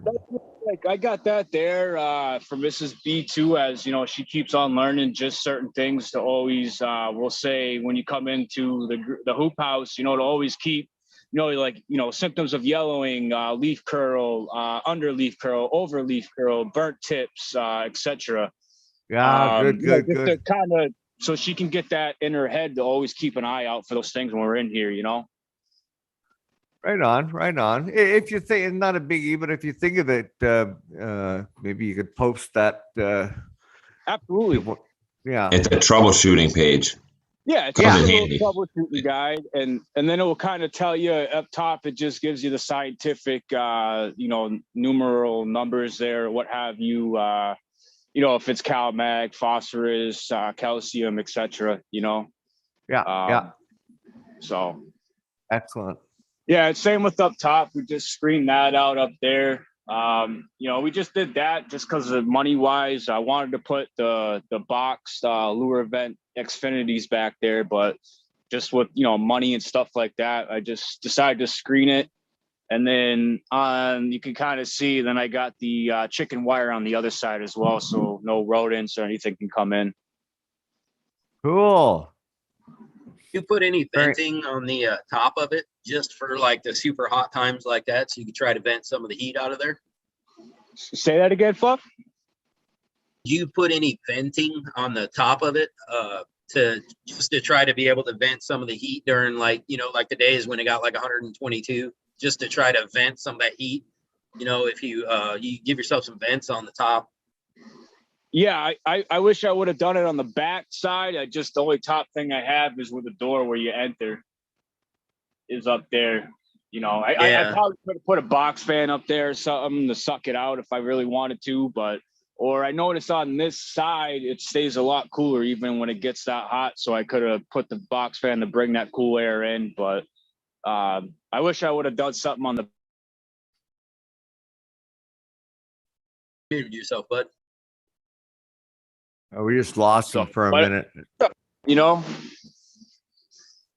Yeah, well, it's a learning experience. Tell me, is the climate in your area much different than the area that you're considering moving to in Michigan? Yeah, I would say to some extent, yes, it is.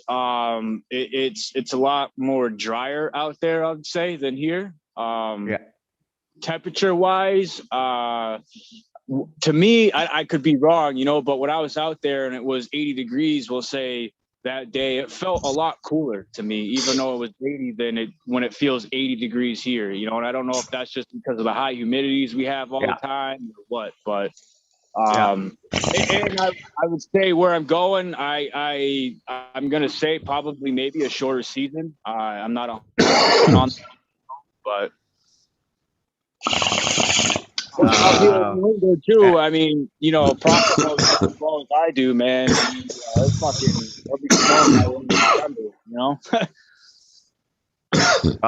You've got a beautiful setup there, buddy. Thank you. Very nice. Now you've done this. You've done hoop houses in the past. No, never. This is my first year. Oh, wow. Fantastic. So right here, I've been here almost 7 years now, but this is where this was, where the hoop house is. I used to just grow right there, that whole hill almost, right there. I just fenced it in with chicken wires so no rodents could get in and stuff, and it'd be in the wide open. Yeah.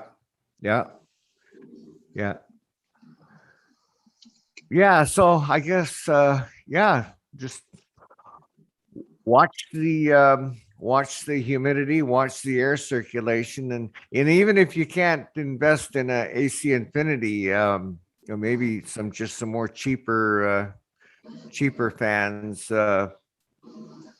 Yeah, I was gonna, since breaking down the grow room at home, all those rooms downstairs that we had, I'm gonna bring a couple more fans over here at least to put on the back end probably. And I was putting them on ratchet ropes on the back on the wood there, like hooks, so I could raise them and stuff. Yeah.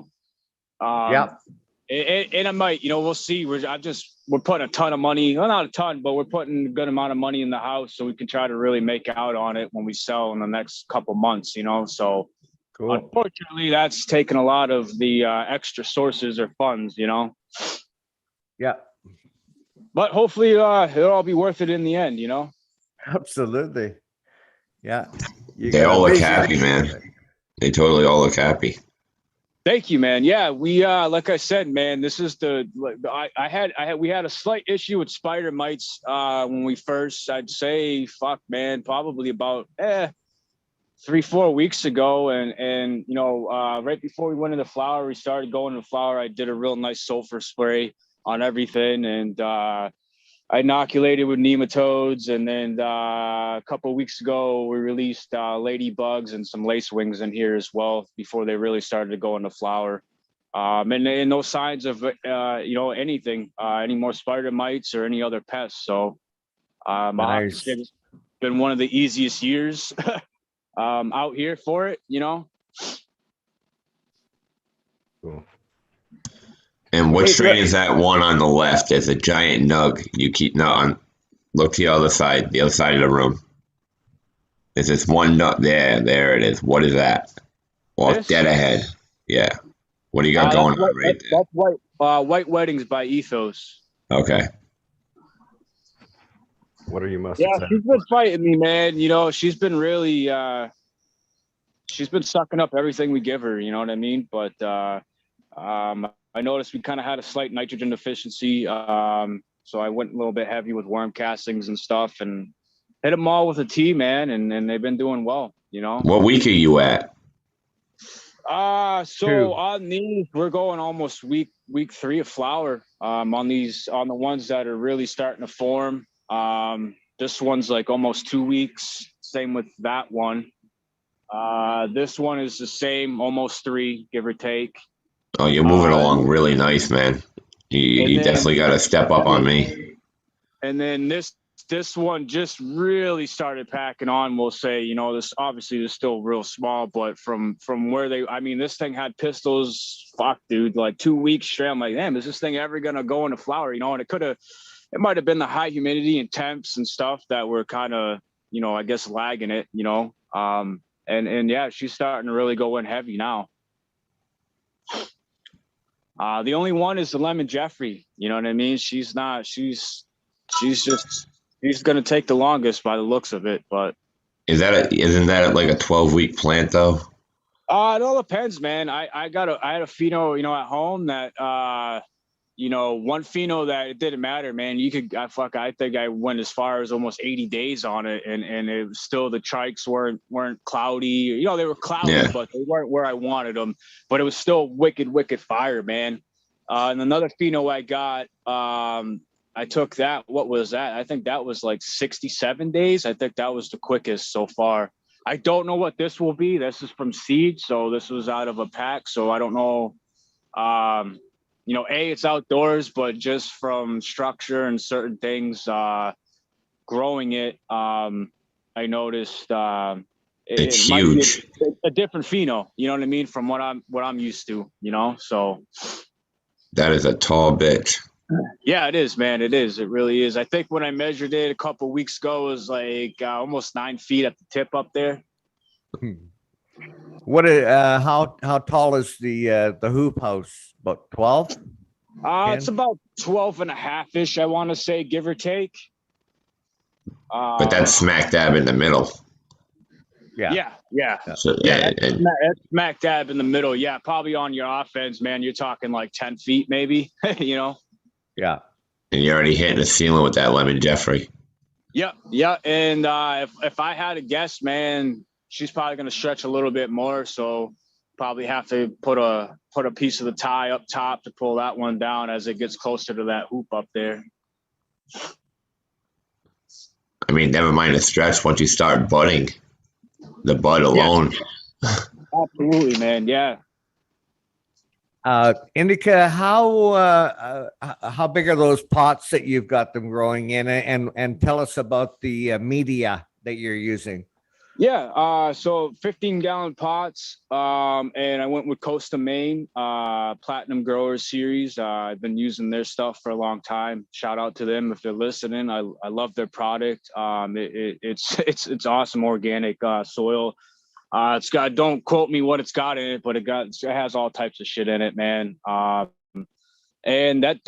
Mrs. B's is in a 30-gallon pot, and I went with Roots Organic on hers. And that's it, man. Just pretty much from just watering. We did a craft blend by Build a Soil Top Dress. I want to say that was probably 3 weeks ago, almost a month ago.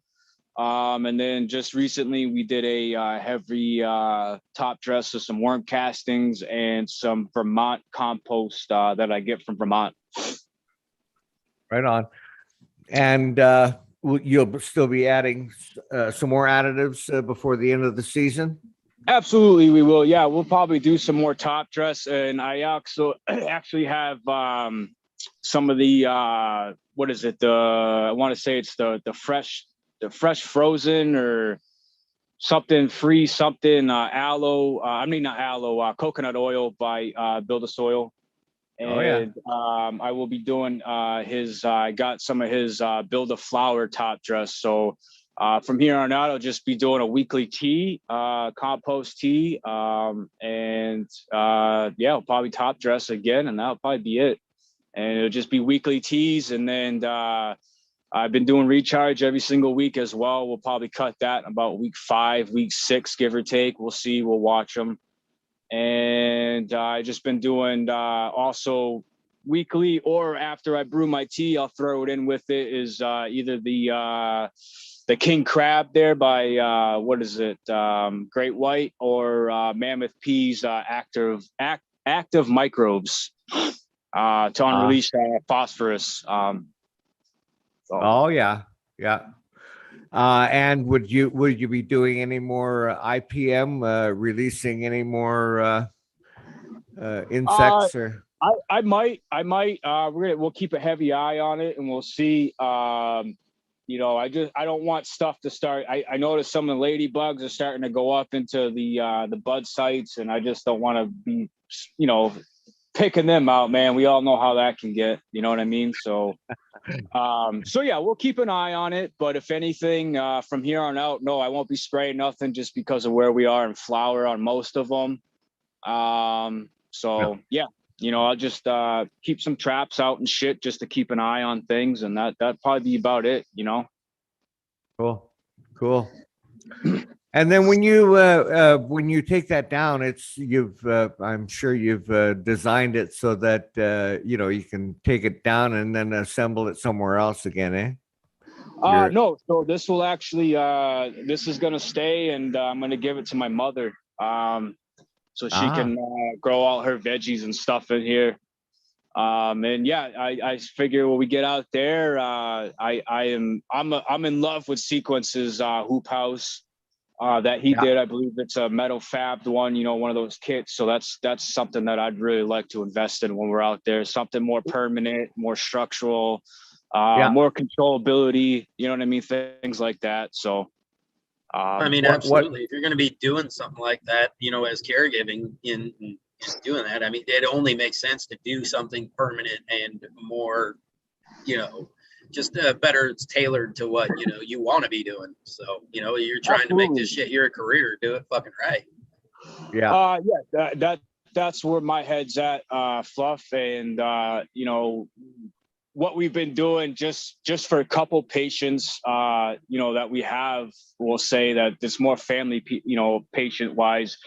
I've put in a ton of fucking money, man. You know what I mean? I've missed mortgage payments, man, just to put into my grow rooms, because that's how much I believe in this and helping other people out, and giving people good, or patients, good quality medicine, man. So to me, you can't really spare any expense on that, and if you don't, I feel like that's just going to make it, that much more easier for you to succeed, or for when problems do erupt, you already in something that's dialed in, man, temperature wise, humidity wise, whether you run CO2, whatever, that's all dialed in, so I just feel like it'll be that much easier, and my thing is, I know out here, I'll have to find some pictures and post them up from past years, but I remember a lot of people, man, like pretty much calling me a liar when I was in the outdoor out here. Like, there's no way in hell this bud was growing outside in the wide open. And I'm like, absolutely, it was, man. They're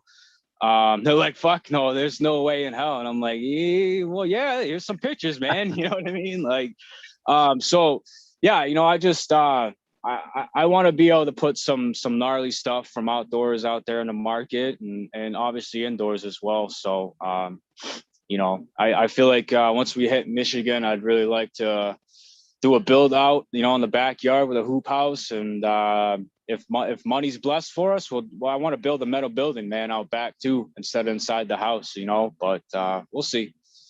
I know for a while, once we get out there, I'm going to focus on the outdoors. It'll be a lot more cheaper, we'll say, than setting some up inside, you know, so we can get going as soon as possible, get our name out there, get our product out there to people. You know, really, I really want to, like I told Mrs. B, almost like what Baked is doing right now. I really want to just take the time, put away the money, and do a really, really serious build, you know, whether in a garage or a full out basement or putting up a metal building out back or something like that, you know. Like Fluff said, you know, they're trying to make this, you know, a career, man, you know, a living, you know, in a way, you know what I mean? Just so I can put food on my table for my family and, you know, have my medicine as well to the smoke, you know, for a very low cost, you know, and also give patients, you know, some hopefully phenomenal product for a very, very, very minimal cost, you know? Absolutely, man. Absolutely. You know, like I said, you know, out here, and that's why it's just, you know, everybody out here, man, it's money, and maybe I haven't met the right people, but you know, Michigan, you just see it. I know there are people like that everywhere, but the community we know of is just a lot different, man, and that's, I respect that, you know. I mean, I'm sure with all of us, man, between everything I've done, and you know, I'm fucking, you know, thousands and thousands and thousands of dollars in debt, man, for just giving shit away and just putting so much money into this, you know. You know, money doesn't mean shit, man. You know what I mean? So at the end of the day, you know, that destroyed two of my partnerships because they were all about the money, and I was all about the medicine. But I mean, what did they think? They brought in a cancer patient that was learning how to grow his own medication. Did they really think I was going to be all about the money? Like, it was just acidine. Like every time I, you know, I'll hook some people up and stuff that I know of, you know, and you know, they'll say they're not about the money, but like their first thing is like, oh, how much can I sell this for? Like, why don't you just give it to the person for free, motherfucker? I just gave it to you for fucking free, dude. Like, you know, what the fuck, man? Who gives a fuck about charging? You know, and if you need more, let me know, dude, you know? And who the fuck says something like that when you just got given free weed? Hey, I'm going to sell your shit. I've heard it, though. No, fuck It must be a East Coast, New England thing, because I've heard it, too. It'd be like, somebody be like, yo, can you hook me up with some bud? And be like, yeah, all right, you know, fucking here's an eighth, you know? And they'll be like, you hear them call that boy, they're like, yo, I got an eighth for like 50, 60 bucks. And you're like, yeah, it's fucking sad, man. You know what I mean? Like the other day, one of my buddies, you know, we're pretty close, man. He's got a lot of problems. You know, a veteran Afghan paratrooper, man. You know, I've helped him out a lot. He's helped me out a lot. He's never really been into growing like I was, I guess, as obsessed, we'll say. But he's running some stuff outdoors. They gave him clones, man, and like, holy shit, dude, they're fucking beautiful, dude. I'm like, god damn, man. And he's hammering out problems. He had some aphids and a couple. I mean, he's kicking ass, man. So I'm gonna hook him up with a bunch of grow tents and shit like that, you know, before I leave. But he's like the only one, you know, that I know of, but he's not hardcore into it yet. Well, he hasn't got the bug yet, we'll say.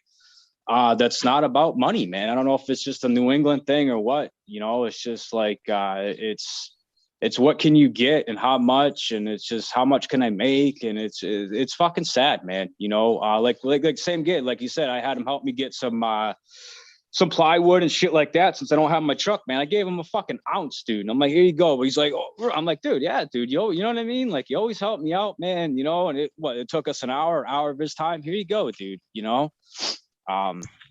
Every time I help my boy, you know, I rebuild his room because, you know, he can't, and fucking, or I help him trim or whatever. And it's like, he tries to, you know, fucking pay me in weed or give me whatever. It's like, dude, I hung out with my boy, fucking, your mom made me a home cooked dinner. Fucking, I don't need anything at all, you know, like whatever. And he's like, yeah, but if you don't take it, I'm just going to be, you know, insulted. And we go back and forth, you know, but you know, he ain't about the money. He knows I'm not about the money. We're going to argue for 5 minutes of the fact that you don't need to pay me to help you. You're my fucking friend. And then he's like, well, you're my friend. You got no butt at the moment. So fucking take it. Well, you know, That's how you know shit's good. You know what I'm saying? Where it's like nobody wants to like, no, I don't want to take it because you don't have to fucking do that. And the other person's like, yeah, I know I don't have to do that. That's why I want you to take it. You know, and they hit you with that logic. Yep. No, you're absolutely right, man. Same here. You know, it just excuse me. You know, like at that once again. I got all you guys, man, and I'm blessed for that. And I hope when we're in Michigan, you know, we'll be closer to a lot of you, you know. But I just want to be around like-minded people that have the same purpose, same goals. You know, not that I have the same goal as this person. No, we all have that same goal. You know, that we're all trying to reach the same purpose. You know, and I don't have that out here. I can't find that out here, and I feel like you know, the level that I'm at, we'll say, or that what I put into this, you know what I mean, is just far beyond people that I've come across out here, unfortunately, you know what I mean. And I'm not saying, because there's some awesome people from out here that I know. I want to say ATG Acres, I want to say, is from out here in Mass, that's linking up with one of those breeders, and they're going to Oklahoma from Cheap Home Grow Show every Sunday. You know, there is good people out here, don't get me wrong, but I just feel like it's not like these other communities in other states, man, you know, especially caregiving wise, we'll say stuff like that, you know. And Massachusetts is just so regulated out here for that. I mean, they don't want to see you make a penny. You know, I feel like, you know, your small mom like that over here too. I know. I mean, and we're smaller, so it's like even, you know, tighter. So like the community group around here, it's just basically, you know, if you're a grower and you know another grower and they're not cocky and fucking arrogant, then, you know, you can hang out with that individual. But then you come across that grower that thinks they're shit. I don't want to say don't stink, because when it does stink, it's really good. But you know what I mean? Their fucking egos just run them. You know what I'm saying? Just because they're doing it whatsoever, whether they're growing garbage or good, I don't give a fuck. You know, like, tone it down, dude. You started from shit. Everybody starts low. You know, you didn't come out the womb fucking growing the bomb. So there's no reason to be knocking this person that doesn't know. Maybe give them some pointers, help them out. You know, like, people seem to be afraid of those that do sell it, from what I see, afraid to lose their like customer base and all this other shit. And I'm like, dude, the supply would never outmeet the demand. You know what I'm saying? We could all grow it and we'll never have enough. Nope, absolutely, man. and like Spartan said, and I'll always refer to that, man, when he was on Medical Monday. Shout out to Spartan, bro. I love you, man. you're so, I love how upfront he is, and he doesn't give a fuck, you know. There's more than enough money, man, and more than enough cannabis for everybody to eat at the end of the day, whether you're a fucking millionaire or you're just a low guy on the totem pole, like one of us, just trying to make it and put out good product and just, you know, have a good living, you know what I mean? Not rich by all means or wealthy. There's more than enough out there for everybody, man, you know. And like you said, Prophet, you're never going to outdo that, or you know, we're never going to grow enough, man. You know what I mean? There's always going to be, you know, more than enough out there for everybody to eat, you know? Yeah. Yeah. Chad Westport was talking about the situation, and just like you said, there's more than enough for everybody. And his attitude is get the Marlboros of the world out there and get them growing. And what they're going to do is they're going to take out all the people that think they're so big right now, who in turn took out the mom and pops of the world. And so they'll wipe them out. And then it will come down to generic pot that people can consume, or back to more craft growers that are looking for quality and connoisseurs, that kind of thing. Yeah, exactly. I mean, you look at the same thing in the, you know, trends in alcohol. You know, it took a long time, but once craft beers really started fucking showing up and being everywhere, people started realizing, and there's a definite divide. I mean, a definite divide where you're gonna have the people, you're gonna have your normal fucking Budweiser, you know, everything, but then you know cannabis has always been an underground culture, guys, and it always, then the cream of the crop always will be underground stuff. It's like you just made reference to Budweiser, Miller, when to pick your beer. It's that's not the best beer in the world, right? Generally, it's just, it's good. It's not bad, you know what I mean? But it's like you said, it's generic. It's the people that are going in there and actually twisting the knobs and dialing shit in, a little bit of this, a little bit of magic here and there. All of a sudden you get up this, you know, Budweiser, they found their formula. They stick to it. They're not doing nothing new.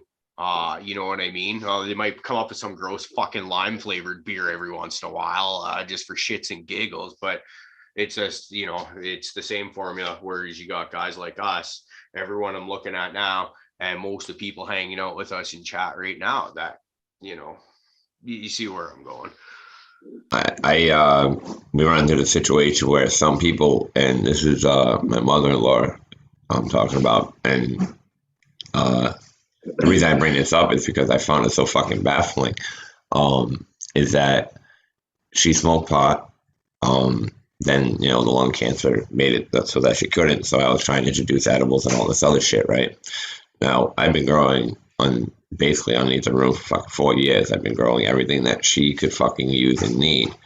She waited until she got a fucking pot card, which cost an extra month before she'd even start doing any of, like, the RSO or anything like that. And she wanted to be able to get it from the dispensary because she's one of those fickle people that, like, has to go through the proper channels and like a legitimate company to feel as though she's getting what she's supposed to be getting, even though we've talked about how they take the medicinal parts or most medicinal out of the fucking their RSO and everything else. And I tried to explain this on many occasions to her, but like it was something like that literally driving me insane, that a woman that smoked pot but couldn't anymore would not ingest this stuff to help her. Sees that it helps me, has heard other stories until she got permission from her doctor. And, you know, that pause made things real hard. But it just, it fucking blew my mind, dude. You know what I'm saying? I don't even know what to think of that. But you have people that like that are so by the book, even though she was smoking weed illegally until it became decriminalized, you know, that she waited to be able to get her patient card to be able to go to a dispensary. So I don't get, you know, like there's that spectrum. No, I hear what you're saying, Prophet, but she's not alone. There's many people that are the same, absolutely the same. Yeah. Whether they know somebody that grows it, apparently, or not, like they just that. You know, that older generation just so used to, like, if my doctor says it's okay, I can do it type of thing. Right. And it has to come from a pharmacy or a place that specifically does that. It has to be in the packaging that's correct. It all has to be right for them. It's medicine. And I kind of agree with that fucking fact. It should be fucking taken care of the same way, you know. Right. That's what I'm growing up. You know, but I mean, she's also the type of woman that if she wanted her oil change, she'll pay the dealership rather than let me fucking change her oil. Well, hey, man, she trusts them. You know what? She doesn't trust her ass, so I probably wouldn't let you change my oil either. God, fucking stoner. You'd probably forget to put the oil filter back on. Well, listen, just because I put the freaking windshield wiper fluid inside of fucking the transmission fluid once doesn't mean I'm a bad person.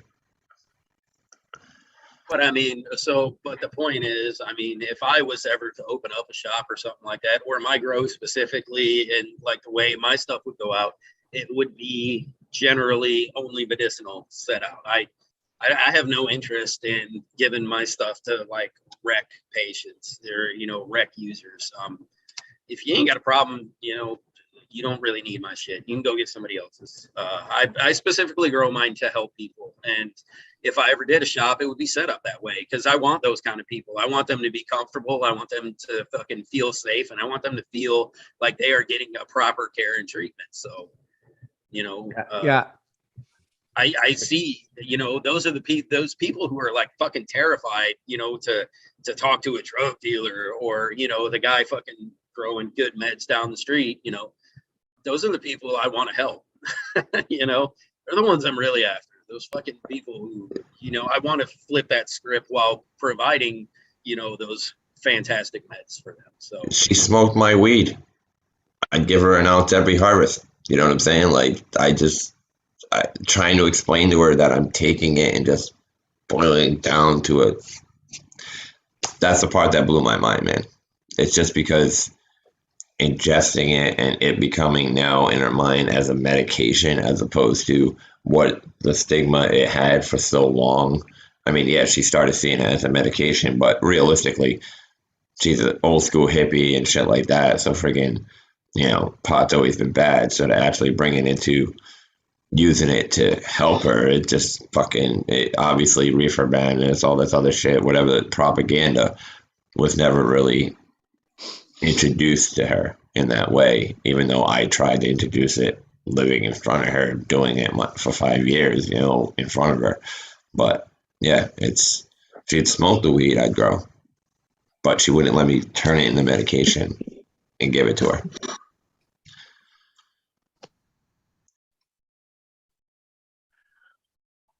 So keeper of the strains says in chat, and I'm assuming that he's referring to if and when federal legalization takes place and the Marlboros of the world take over that business. He says it's going to be hard to make a living when it's $500 a pound for the small craft guy, and I would like to think that that the Marlboro stuff, I don't know what it's going to wash out at. It's going to be ugly there for a while. When you've got Oklahoma giving out licenses for $2,500 and Florida selling licenses for $50 million, yeah, it's going to get scary. It's going to get scary. But anyways, my point is that whatever they end up, wherever the price ends up, I would look at the small craft guy able to sell his or hers at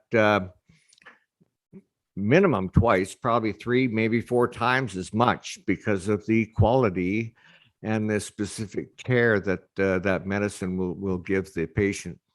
Yeah, I was just going to actually tail on that with you because, right, I don't go buy, my big fancy beers, when I go get like a fucking, my Dragon's Milk or Rogue Dead guy, when I get my treat beers, I don't buy a fucking case of that beer for $12.99. I buy a 4-pack of it. It costs like 20 fucking bucks. So if you're going to tell me I can't sell my quality craft cannabis at a much higher price than whatever that bullshit they're gonna fucking send out is, I have to disagree with that one. I don't think it'll be hard for a craft guy to make a living at all when your shit is that much better. It'll be quite easy. But it's like everybody else, you got to find your market. You got to find your connoisseurs. They're not. They'll find you, but it takes time. You got to get yourself out there and fucking let them know. Right. So again, that's how that shit works. Yep. I mean, people pay for the top shelf liquor at the bar too. They don't want the rail. They'll pay for a $12 shot. They don't want a $2 shot, right? Yeah, and I mean, if your weed is that good, there's somebody out there who'll buy a fucking, $1,000 quarter pound or something. Who knows? Just because of the simple fact that, there's people out there who buy fucking $15,000 bottles of fucking liquor. All right. Yeah, but those people are fucking stupid. I call them idiots. They're not stupid. They're fucking rich. And the only reason we think they're stupid is because we can't do that. I wouldn't want to do that. You'll never catch me paying 15 grand for. I don't care if I had the money to blow. Never fucking once. Not a seed, not a clone, not a joint, not an ounce, not a pound. It's not. You only say no. Really, I mean, most people only say that because you don't have it. Once you've tried it and you've done it, you realize what it's worth, and then you're like, okay, I can spend. Now, granted, yes, I haven't tried a $15,000 bottle of fucking cognac, but I do have multiple few $100 bottles of fucking whiskey because they're super good. And I told myself years ago I'd never buy a fucking, $400 bottle of whiskey. But guess what? I have more than one of those now, and there's a reason for that, because they're But you fucking like delicious. whiskey. But you like whiskey. But yes, I do. Right. And I would pay for that. But I would not If you spend like, okay, but you like weed, and it's. But this I is would. this is the point I'm driving at. There's expensive I'm shit trying out there to that you drive pay a down lot. the price. You want to bring it up, so Yeah, there's that's no exactly way it. I'm But, fucking see, buying the it, point- dude. The point you're missing is, though, Marlboro's already coming in to drive down the price. They The price could is fucking do tanking. that all they want, but if you have your usuals and you stick to your same pricing, then you will live the same way that you've been. Fuck, you don't have to raise up your price. You just got to keep your I've quality got no and interest building in your selling my people. product at an extortionate price. That's kind of what I always talk about. I'm fighting not against that. doing on here. Now, what I'm going to do, if I can get into legal market, is get my ounces to around the $100 an ounce mark, right there. And it's going to be a fuck of a lot better than anything at the dispensaries, and it's going to be a fuck of a lot better than most of the shit you can buy on the free market in this area. $100 an ounce. Now, I've proven it to every one of these idiots around here that try to do their fucking $10 a fucking gram situation to make almost 300 an ounce. I've done my ounces for fucking like half that. I've gotten rid of more of them, made more money out of repeat business faster than they have. Fucking, it's just. It'll go. Remember, it'll go. And as long as you keep your customer base and your quality and your yield the same, nothing's going to change. Yeah, because you know how we always talk about who the fuck can afford these medicinal prices and all that. That's kind of exactly what I'm rallying against here. Is I don't know anybody that can pay these prices, so why the fuck would I sell for that? That's my philosophy on it. I've been like that too. I mean, I've been underground for so long that my prices are underground. Will be able to make a good living off of it, and you know what? I guess in a way, my hat's off to them. That is not my chosen path. That's not the way I personally would choose to do things. But I'm not greedy. Hey, We're not calling it greed. We're not calling it greed. Oh, did I freeze? Did I freeze? Oh. No, he did. He's back. No, we're not calling you greedy, Fluff, and we see where you're going at. If your weed's better, you want a better tier, and you should deserve a better price. If you're on that point of it, then you don't fucking know me at all, because I don't fucking, one, I don't even like sell to rec people. Two, I sell my weed so goddamn cheap, it's ridiculous to the people who need it. So I'm saying I want to grow this shit that's fucking worth $1,000 a goddamn ounce, but I'm selling it cheap because that's what I do for me. That's what I do for you. I was making a point out of all that, but I just want to say real quick on this fucking comment in chat. The point was lost, but it was there. Thank you, Bees. I'm just saying, if somebody was paying attention, I was with you, dude. Yeah, I was with you. In here, in chat, I love that name. I don't know. But it says, well, what if Marlboro weed is actually good? Here's the thing. Cigarettes used to be kind of fucking tasty and good too, and they fucking ruined them. So yeah, it might be good for a half second, and then they're going to do everything they can to keep pests and bugs and everything out of their fucking giant fields.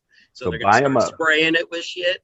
They're going to start spraying it with shit, and they're going to put all these chemicals in it, and then they're going to fucking talk to the people who regulate this shit and get it regulated so that it's okay. Just like they did with their fucking cigarettes. Yeah. So you can go ahead and take your chance with Marlboro weed. I don't give a fuck how good it is. I ain't gonna trust it. And then pretty soon your pack of cannabis will have like formaldehyde, cyanide, and all these other additives on it too. But it's okay. The FDA or Health Canada up north here says it's okay. It'll come with one of those fucking booklets, you know what I mean? You get like on your pesticide fucking bottle and shit, you know what I mean? On the back, like they used to, remember on the pack of cigarettes, they used to like put I remember when I smoked, man, they used to like put like, say like whatever risk, J.R. Morgan or some shit, fucking, it's like, that's how it's going to be, man. Watch. And I agree with Caribou and you guys too, because I feel like at that point, man, they got so much fucking money, dude. And unfortunately, money makes this world go around. And, you start paying people, man. There'll be shit that, just like cigarettes, that things in there that will kill you slowly, man. They can put it in cannabis as well. You know what I mean? But see, and then it just... But then it just I'll comes just all keep the on way growing back my own, around man. to craft cannabis, right? Because we're gonna realize that all that garbage is in there. We don't want it. And then, you know, plus, like we were just saying, you're gonna get better stuff from down the street at that craft cannabis store or whatever, anyways, right? Because that, to me, that would be the ideal if you could get like a storefront type place where, say, 100 Mile, that's where I live, and you got like, say, 30 really good growers that happen to live in this area, so they're growing top-notch quality stuff. Well, then you get these 30 growers can sell their product there. So it's not just like me with my 4 strains that I have that I'm selling.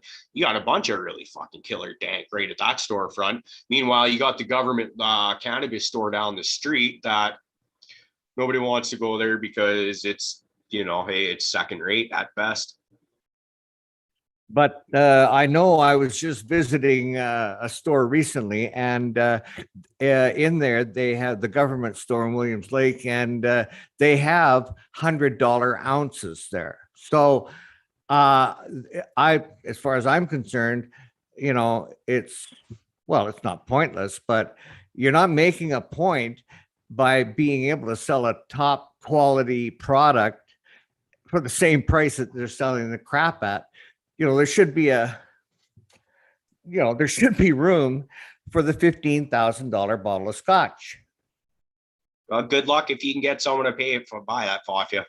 Yeah, but my point is, I'm not saying that yours should be $15,000, but it should be a shitload more than 100.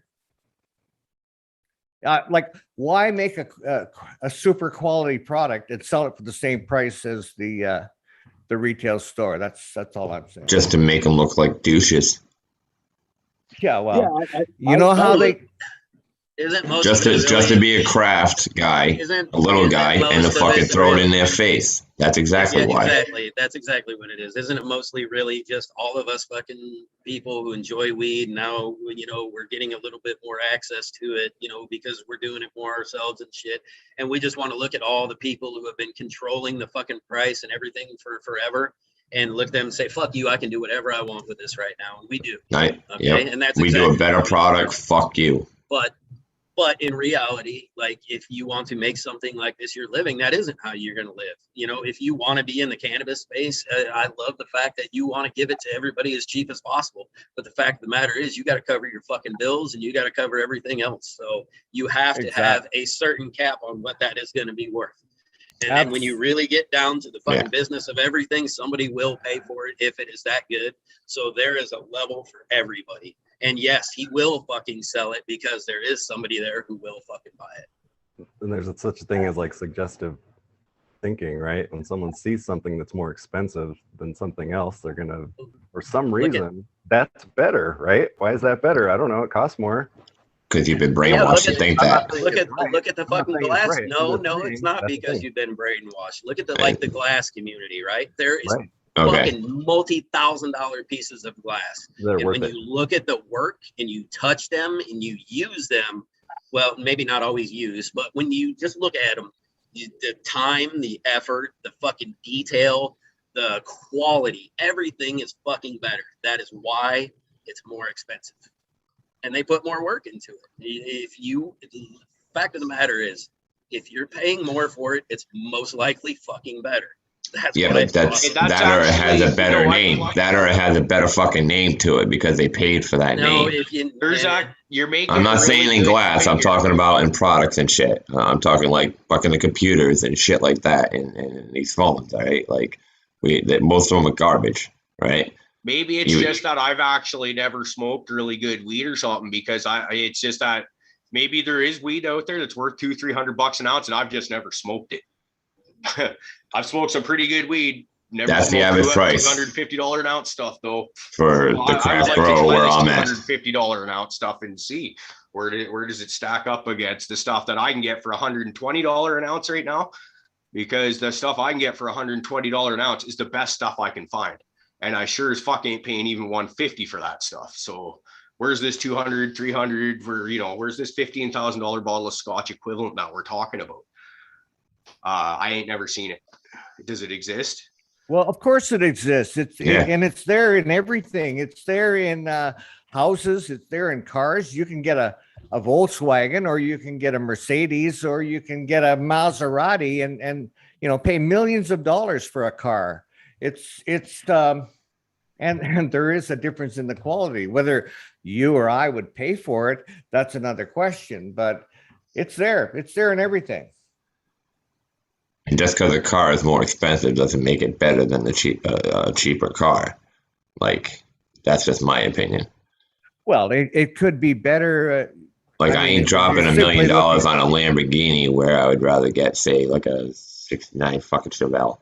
You know what I'm saying? Like, this is an argument none of us can really have. You know why? Because I don't have a fucking $1 million to buy a goddamn Lamborghini. Okay. Yeah. And my taste is tailored to my fucking expenses, like a real fucking normal person should be. All right. Yeah, it'd be cool to have a fucking Lamborghini, but you know what I can afford? A fucking 2000 Camaro. All right.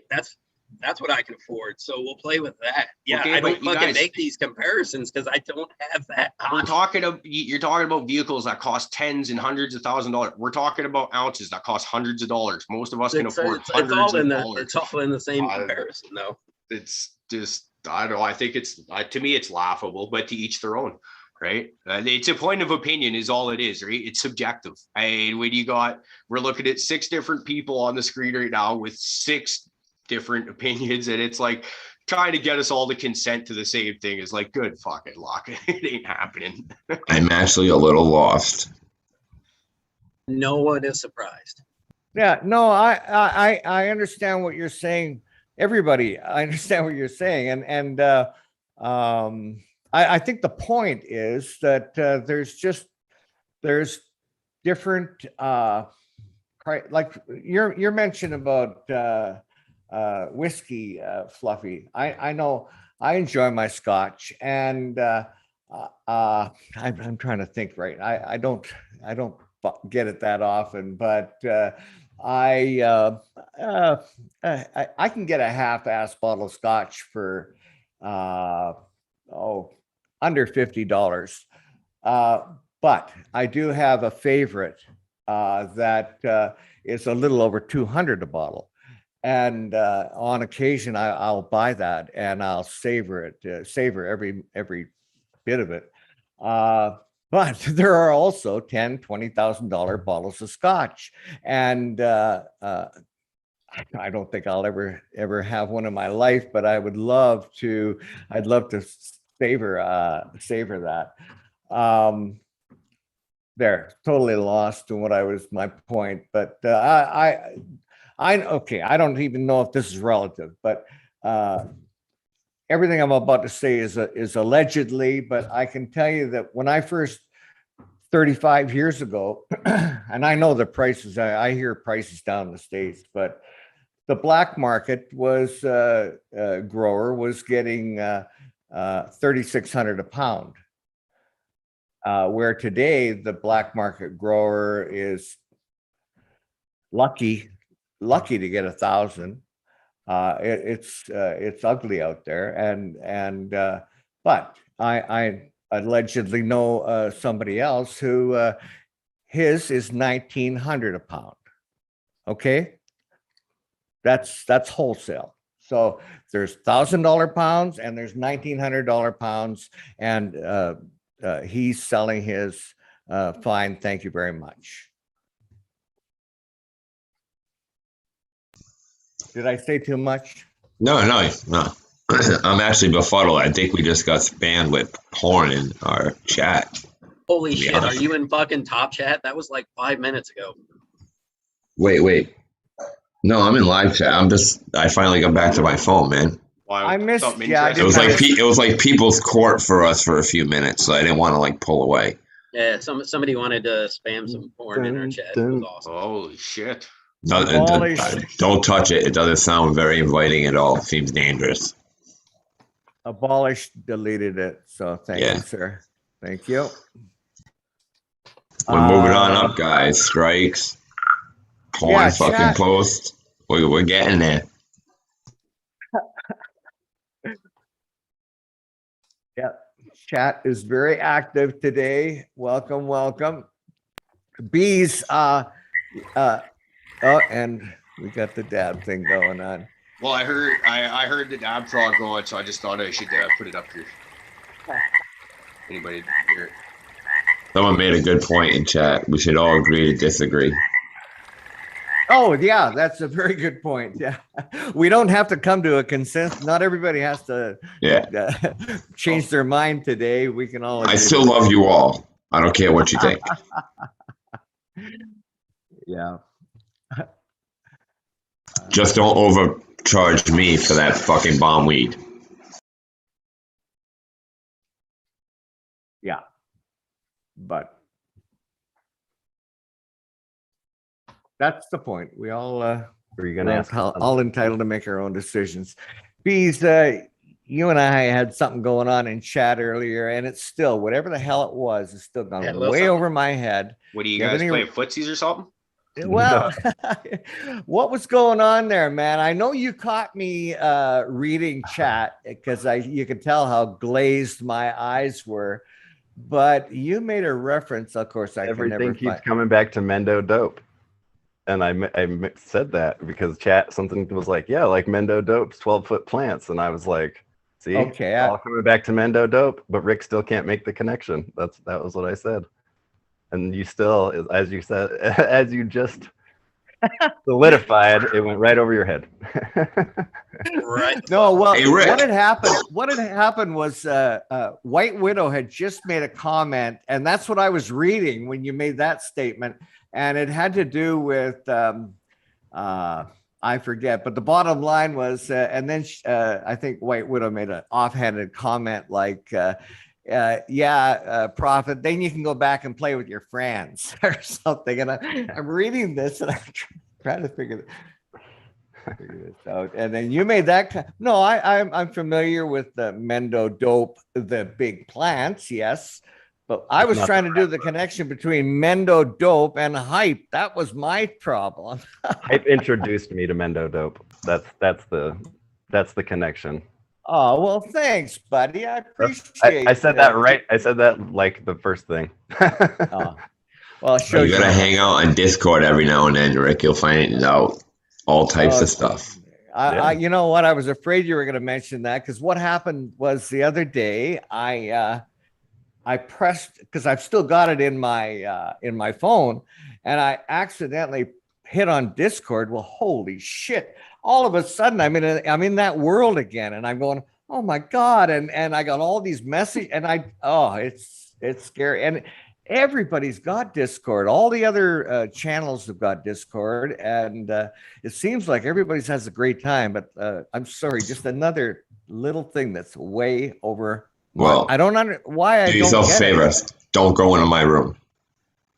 You do not want to go in there. That room it's a rough room. That's what I'm trying to say.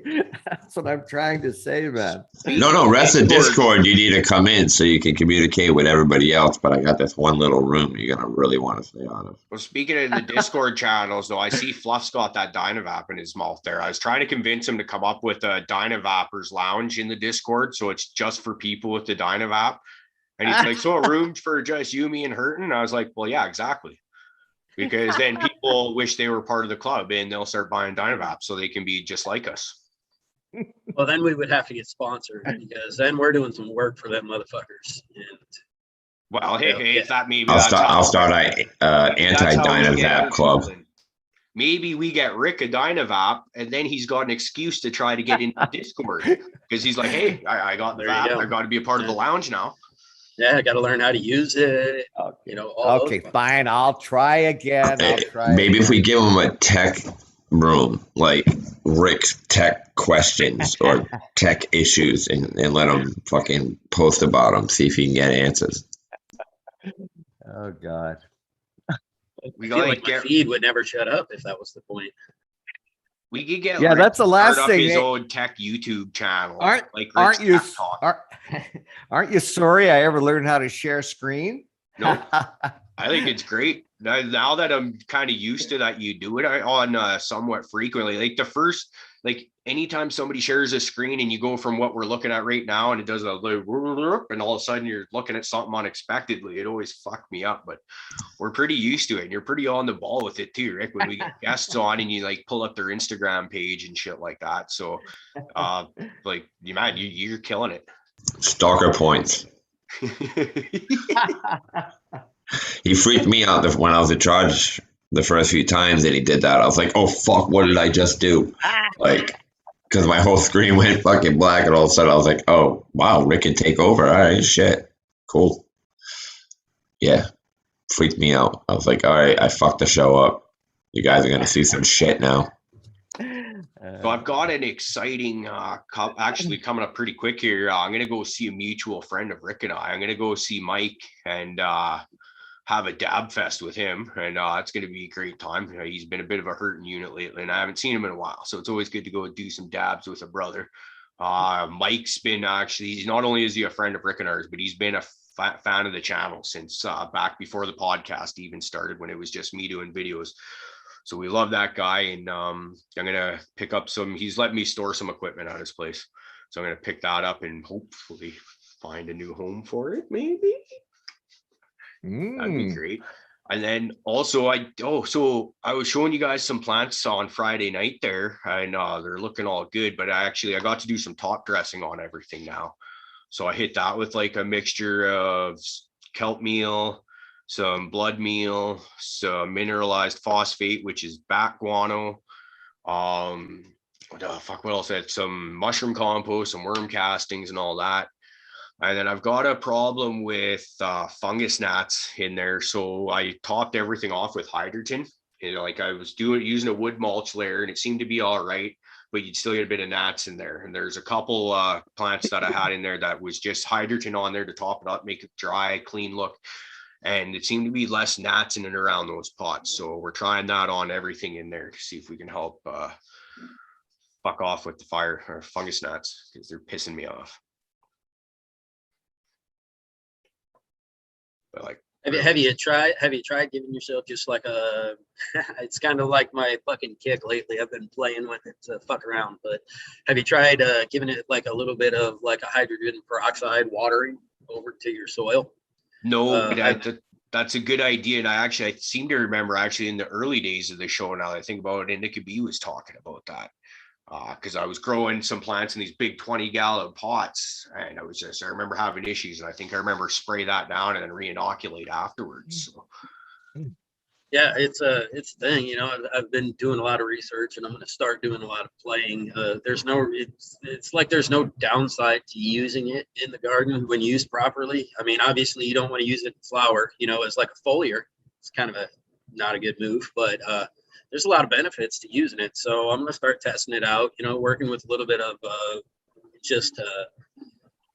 but it might be, I've heard it's a great for fungus gnats. And also, if you're just going to like buy stuff or something that's reusable, try just putting a thick layer of rice hulls on the top. The rice hulls dry out quick. When it breaks down, it gives your plant a little bit of silica. You can just mix it into your soil later. For it to break down. So there's no reason to really not. If you're already going to be buying something to put on, it might be a good option for you. Okay, Rick, do you know if we can find that kind of thing at the feed store? I think about a week ago, you shocked me with the Fox Farm stuff, saying we can find that at our feed store. I don't think I've ever come across rice hulls at any point in time in my life. So I'm not sure. It seems like that'd probably be the best place to look. I found them on Amazon. I know, it's usually feed stores or like nurseries and things will have them for stuff like that. I forget what else they're used for. Maybe brewing houses will use rice hulls a little bit. Okay. So like if you have a brewer near you or a brewery. That'd be an idea. Oh, there's actually another one that I really want to try and duplicate that. This is like, how when you're growing every once in a while, you get those aha moments, or you get those even better yet. It's like you get that, holy shit, I did something right. What was it? And I remember what those 20-gallon pots I was just talking about. I think it was my number 2 phenotype of Charlotte's Web. And I fed it like I made a tea of like the sea kelp, alfalfa meal. I know there was rye seeds in there and a few other things. And I think I brewed it up like a day or two longer than I normally would. And it might have gone to the point of fermenting. But when I top dressed the one plant, it like the thing went from like praying to like, it was praying so hard it was trying to climb the stalk of the plant. I was just like, holy, I did something right. And I want to try and get back to that. And so like playing with the teas and shit like that. Now here's the fucking downside is I'm playing with compost teas and the tent is in my bedroom. Doesn't smell great. We got the carbon filter in there, but still it's just it's you're damned if you do, damned if you don't, right? It's like, fuck yeah, I'm growing again. Oh, my fucking bedroom stinks. So it's, I don't know.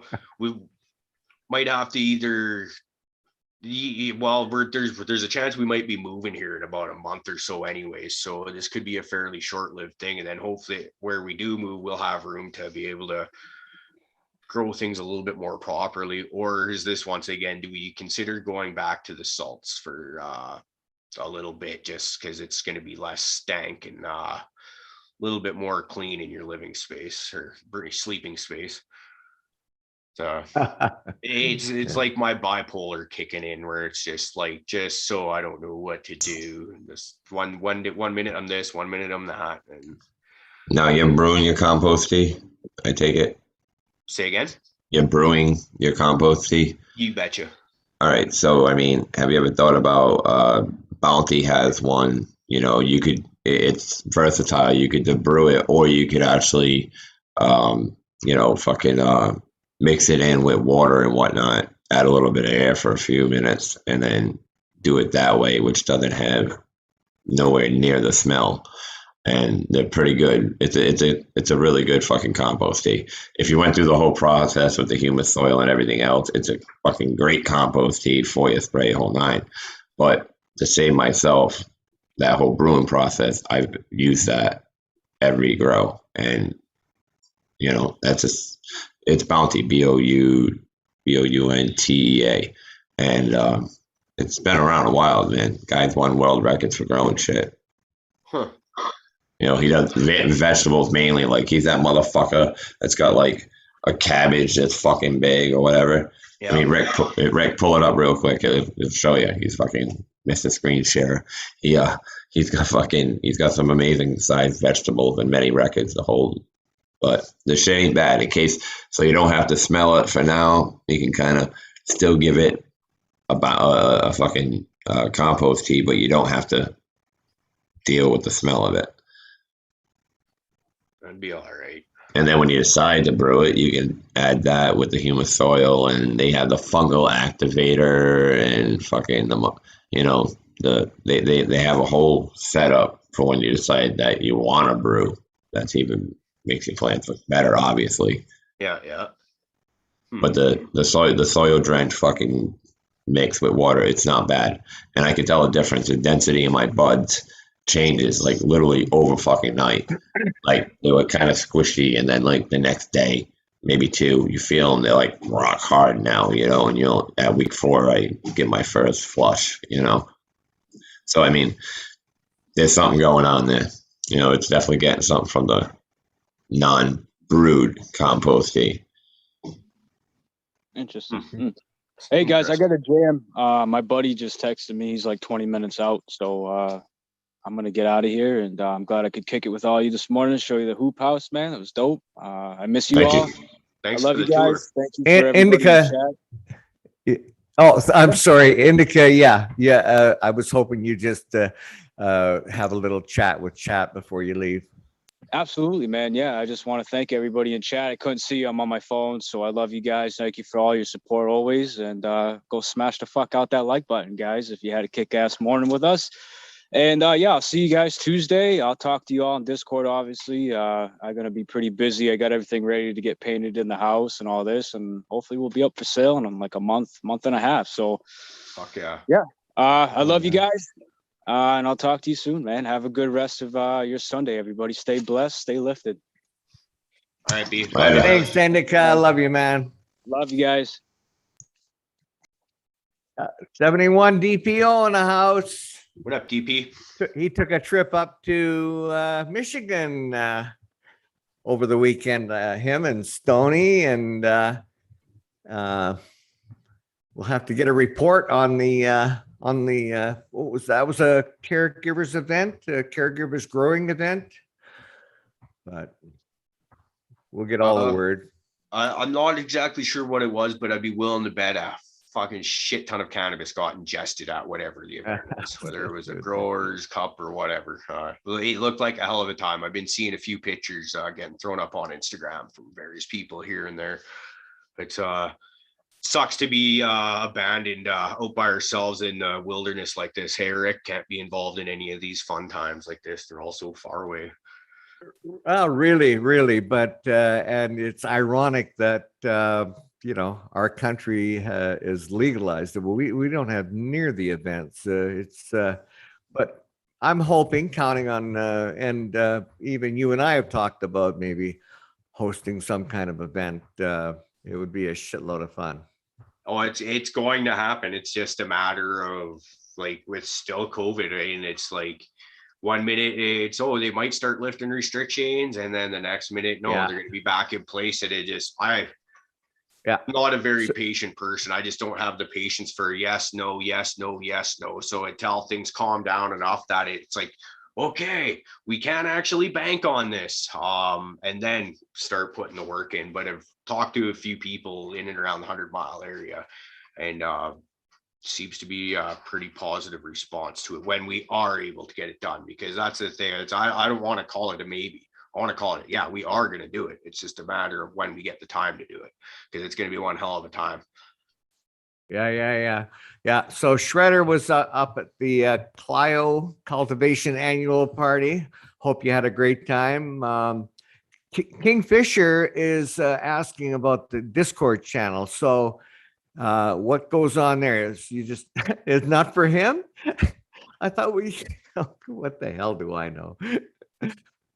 Well, first of all, you asked Uncle Rick, and he's the wrong person to ask, because, well, he doesn't even know how to get into Discord. Yeah, obviously he doesn't know shit about Discord. Basically, the Discord is a place where everybody from our panel and a bunch of the regulars from our chat go to hang out and bullshit. We try to keep it fairly exclusive because we're just not interested in bickering and fighting going on in there. And it's just, so we we'll let a few people in, make sure everything's okay. Cause we've had arguing and just stupidness going on in there before. And we're just not interested in it. We're all adults here, not interested in babysitting.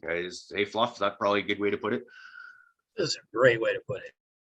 So but Kingfisher, man, you've been around with us for a long time. If you want to join the Discord, it's getting to be about time that we let a few more people in anyways. So if you're interested, we'll throw you in there. And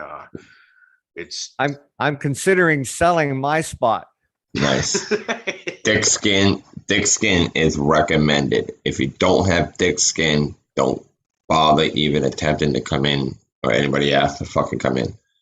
That's the perfect disclaimer right there too, Prophet. Thank you, because I am in there. Everybody knows how I am, and you can dish it to me, but you better be able to take it. Yeah, and it comes rough. It comes rough. It comes brutal. It comes without lube. It's relentless. But the inverse is to that is Prophet likes it without lube, so you get to feed it to him without lube. And if you even wrap some sandpaper around it for some added friction, thumbs up from him. He digs that shit. And girth. Ooh. Okay. Okay, so Rick's gone. He's like, I'm done. But realistically, you kind of get a little more insight on our personal lives, and you get to show us a little more insight on your personal lives. The shit we don't post, the shit we don't talk about, So there are some payoffs to it. Yeah. Our Discord is our fight club, and we don't talk about it. Yeah, it does not leave. Well, we don't, but since fucking Rick's never in there, he talks about it. So, He has to ask questions that we got to fill him in. That's what the fuck's going on. Yeah. Someday he'll learn. Like, all you literally have to do is open the app and just start looking. If it was Fight Club, If it was Fight Yeah, Club, but he'd be the undisputed champion. He would have never lost a fight yet. He hasn't showed up. it just looks intimidating, and it's like a rabbit hole as well, because there's all, it's not just a Discord room. Then you can go audio, you can go video, you can go to different rooms, you can go to Yep. Prophet's dungeon, and that's where it just becomes a little. I mean, like I said, I accidentally hit a button on my phone yesterday, and holy shit, I'm in Discord. So it's not that hard to do. It's just once you're there. Every room is crazy because sometimes, like when everybody's active, there's 3 or 4 people in each room conversating, and like it's 3 to 4 different conversations. Out of boredom, I'll run into each room, just be like, "Fuck you, fuck you, fuck you, fuck you," and then just bounce out. Just random fuck you. Yeah, it's seriously like a huge house party, but people split up into different rooms and do different shit. You people seriously make my head hurt when I open my Discord. I'm just like, God damn it. Like there's a music room, literally, so we can post music so people can fucking, but does music go there? Sometimes it does, but most of the time it's everywhere fucking else. Dude, we've had full conversation in the music room, the gift room. The gift room doesn't matter, all right? Because we throw them everywhere. Okay, we throw music everywhere. I think my favorite one is there's the actual room for just show business. So that instead of reaching out to everybody or into one of the general Discords where it's like you can get 150 messages in 6 minutes kind of thing. So there's just a show business where I can put, hey, we got Jeff from Microbial Mass showing up on Tuesday, and just put that up there. And then you get, we try to keep it just show business so that you don't have to go back and worry about scrolling through a bunch of shit that you don't care about. And then people start conversating it, just kind of like Fluff was talking about. And before that, it's just like you get Fluff coming in the room and this is about show stuff, fucking gifts about people jerking off and coming on each other's faces and stuff. Dude, he even set up a serious shit and research section, and I just went up in there and shit all over the place and fucking left. Oh God! Yeah, and so did all your comments. So don't worry. Don't care. I know. But that's actually, now that we're talking about Discord, it was like, because the Dynavappers Lounge, I think, would just be funny as fuck. But what I would actually like to see there is another room for just strictly growers talk, where the GIFs and the memes and shit can just fuck right off if people are talking growing. Let's talk growing in there. And then another kind of one for like breeding and stuff. Because like Fluff, you're starting to talk about getting into breeding, and like few other people are. I would like to be able to maybe like, Hype's got stuff going on. I'd like to be able to pay attention to what Hype's got going on. Ooh, what you got in there, Fluff? Muted. I'm muted. God damn it. That was just that one pollination that I was posting that I was trying, because I popped a couple males and I had sent off the seeds to somebody else, the rest of them. And that run ended up being my seeds ended up being 3 out of 4 males. So I just went ahead and I pollinated her with all 3 of the males, actually. I just kind of fucking shook them all over. And that was just a couple of the lower buds. I mean, I'll have a few thousand of those fucking seeds out of that little ass plant. It's so it was kind of just like a F2 preservation run for me to be able to try the shit that I didn't get to try because I'm an idiot. Whatever, it's fun. Cool. You're playing around and you're hopefully learning something while you do it, right? So it's I think it'd be kind of cool, place to where we can have another spot where we can go to like talk about breeding questions or whatever. More people that are joining the Discord eventually, they'll have these questions too, and it's nice to have a little bit of a serious chat once in a while, I suppose. If we have to. I'll just fucking wipe out a couple rooms. We'll roll all that shit into another room and we'll rename one, since I mean, that's pretty Don't much. make things difficult. I like the different rooms. It gives me enough places to escape to. All it does is it gets you yelled at because you don't fucking put the right shit in the right place. Yeah. I I will confess, if you were to do something like that, I'd be more tempted to, because I like, that's what intimidates me is if I open my Discord, suddenly I'm in the middle of a conversation. I don't have a fucking clue what it's about, where it started, where it's going to go. And it's not that I don't have time, because I love my all my friends in chat, and it's just that sometimes I just don't have the time, and if it gets too overwhelming, I'll just give up, and that's where I'm at. Quite frankly, that's where I'm at with Discord.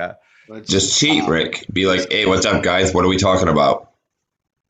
Yeah, I guess so. Yeah, Dude, I made a little effort. I get it, Rick. I think a lot of it's just really nonsensical when you get the big group chat, right? Where they say you can get 150 messages in a matter of minutes, and then you try and scroll back through, say, the last 20 of them to try and pick up what the conversation was saying, and you're just like, I'm not sure. Yeah, no, hey, don't get me wrong, and especially when we started out in where the hell was it, in YouTube, or no, we were in a group chat at one point, and I laughed my guts out so many times and had a lot of fun with it. But then suddenly when I come back to my phone and there's hundreds of messages, that's when that's where I had a problem with that too, because like, especially with you guys, well, most of the people getting up so much earlier than us because they're on an earlier time zone. My phone starts pinging at like 3 a.m, is oftentimes I'm getting up around that anyways. But if there's a chance I can sleep, I really would like to still be sleeping at 3 a.m. So ping, ping, ping, ping, ping, ping, ping, ping. You gotta turn the notifications off, bro. I was getting no notifications off, and now I got to go into Discord to see if anybody's even said anything, which they have pretty much every single time. But dude, I want to kill you people right after the show. It'd be like midnight or whatever, and I'm finally going to bed, and you guys are still awake, and it's just like ping, ping, ping, ping, ping, ping. Well, it was the Joker one. It's all part of the plan. So like, it'd be like, it's all part of that. It's all part of the plan. It's all part of the. I'm like, oh my fucking god. So now I go to silent before I go to bed. My alarm still goes off. I don't give a fuck what you have to say. I'll deal with that shit in the morning. Especially once we figured out how bad that annoyed him, we just never shut up. Yeah. Sometimes we would just type in, it's all part of the plan, and send it to him. Yep. My wife, actually, it didn't bother me. My wife fucking hated it. She was like, you need to change that. I was like, okay. Make that better. That's where you hand her the phone and be like, here you go. Dude, I always heard it though. Like, I could be anywhere in the house, I could be dead asleep. It'd be like, it's all part of the plan. It's like, all right, what's up? You know, like, yeah, I could hear it. But now my other one, I can't really hear too well. Fucking whatever. It's just like a ping, you know?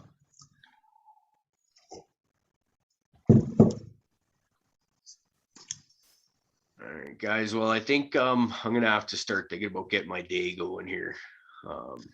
Stuff to do, hit the shower, all that. Yeah, you read my mind. I was thinking the same thing. But before we go, I want to say a quick thanks to our Patreon supporters and obviously our friends in chat. I'm just yapping a little bit here because it takes so long to open up this file. And gee, I wonder how far I could get by memory. Thank goodness I'm off the hook here. Yeah, so it's been a lovely morning. Thank you so much for allowing me to share your time. And yeah, I just want to say a quick thanks to our Patreon supporters, starting with Crazy Pot Mom, Stony Rockefeller, Canada's Finest, Uncle Rick, Raider Dank Bader, Hypothetical Genetics, BC Stoner Mom, Dave's Not Here, Sticky Icky Cookie, Opie 7420, Lobster Bush Bro, Papa Z, G-Bay Genetics, Colton Bridge, Astro Charlie, Eric Taylor, and 420 Greek Goddess. Thank you very much. God damn, that's getting to be a long list. That's awesome, guys. I'm gonna have to split it up. Yeah, thank you guys. That's almost like listening to you read that out. You guys remember that Ace Ventura movie where he just goes on? That's almost what that's like. It's awesome. Thank you everybody for your support. We truly love you. Truly appreciate every bit of it. It'd be great if we get to the point where we need like an auctioneer to come in and fucking do our shit. We need that Micro Machines guy, dude. That's that dude. That would be awesome. I like the sounds of that. I wonder, like, we need to, we'll find somebody that can talk that fast and we'll pay them money to do it. Be like, here, it'll only take you 30 seconds to record this, and it'll be a list of like 150 names, because we'll get to that point eventually. I have no doubt. And just be like, people will be like sitting there, I didn't hear my name. Yeah. Hey, Caribou, can you give me a call when we're done here, please? Absolutely. Yep. I wonder what he's going to call him. You should fucking call him on Discord just to make him use it. He did it with me and him had a perfectly fine interaction video call on Discord, right? Prophet, you and I distinctly remember that. Absolutely. You did perfectly fine, man. No, I promise you, I'm going to take another run at it. It may not happen today, but it's gonna happen Sunday, soon. right? Today's Sunday, right? Yeah. About due for another bullshit smoke session anyways, Rick. So maybe I'll have to come out and see you, and I'll try and walk you through it again if you still don't have it by then. Maybe next weekend or something. I'll see if I can get out there. Yeah, well, the reason I wanted to talk with you is you're supposed to be heading out to Mike's today. Yep. Yeah, well, I've got some business to take care of out there as well. So. Oh yeah. Yeah. Ooh, okay. So, I'll get on the horn with you as soon as I'm done here. Man, it almost sounds like he's ready to break a motherfucker's legs or something. See, he's like, I got some fucking business out there too.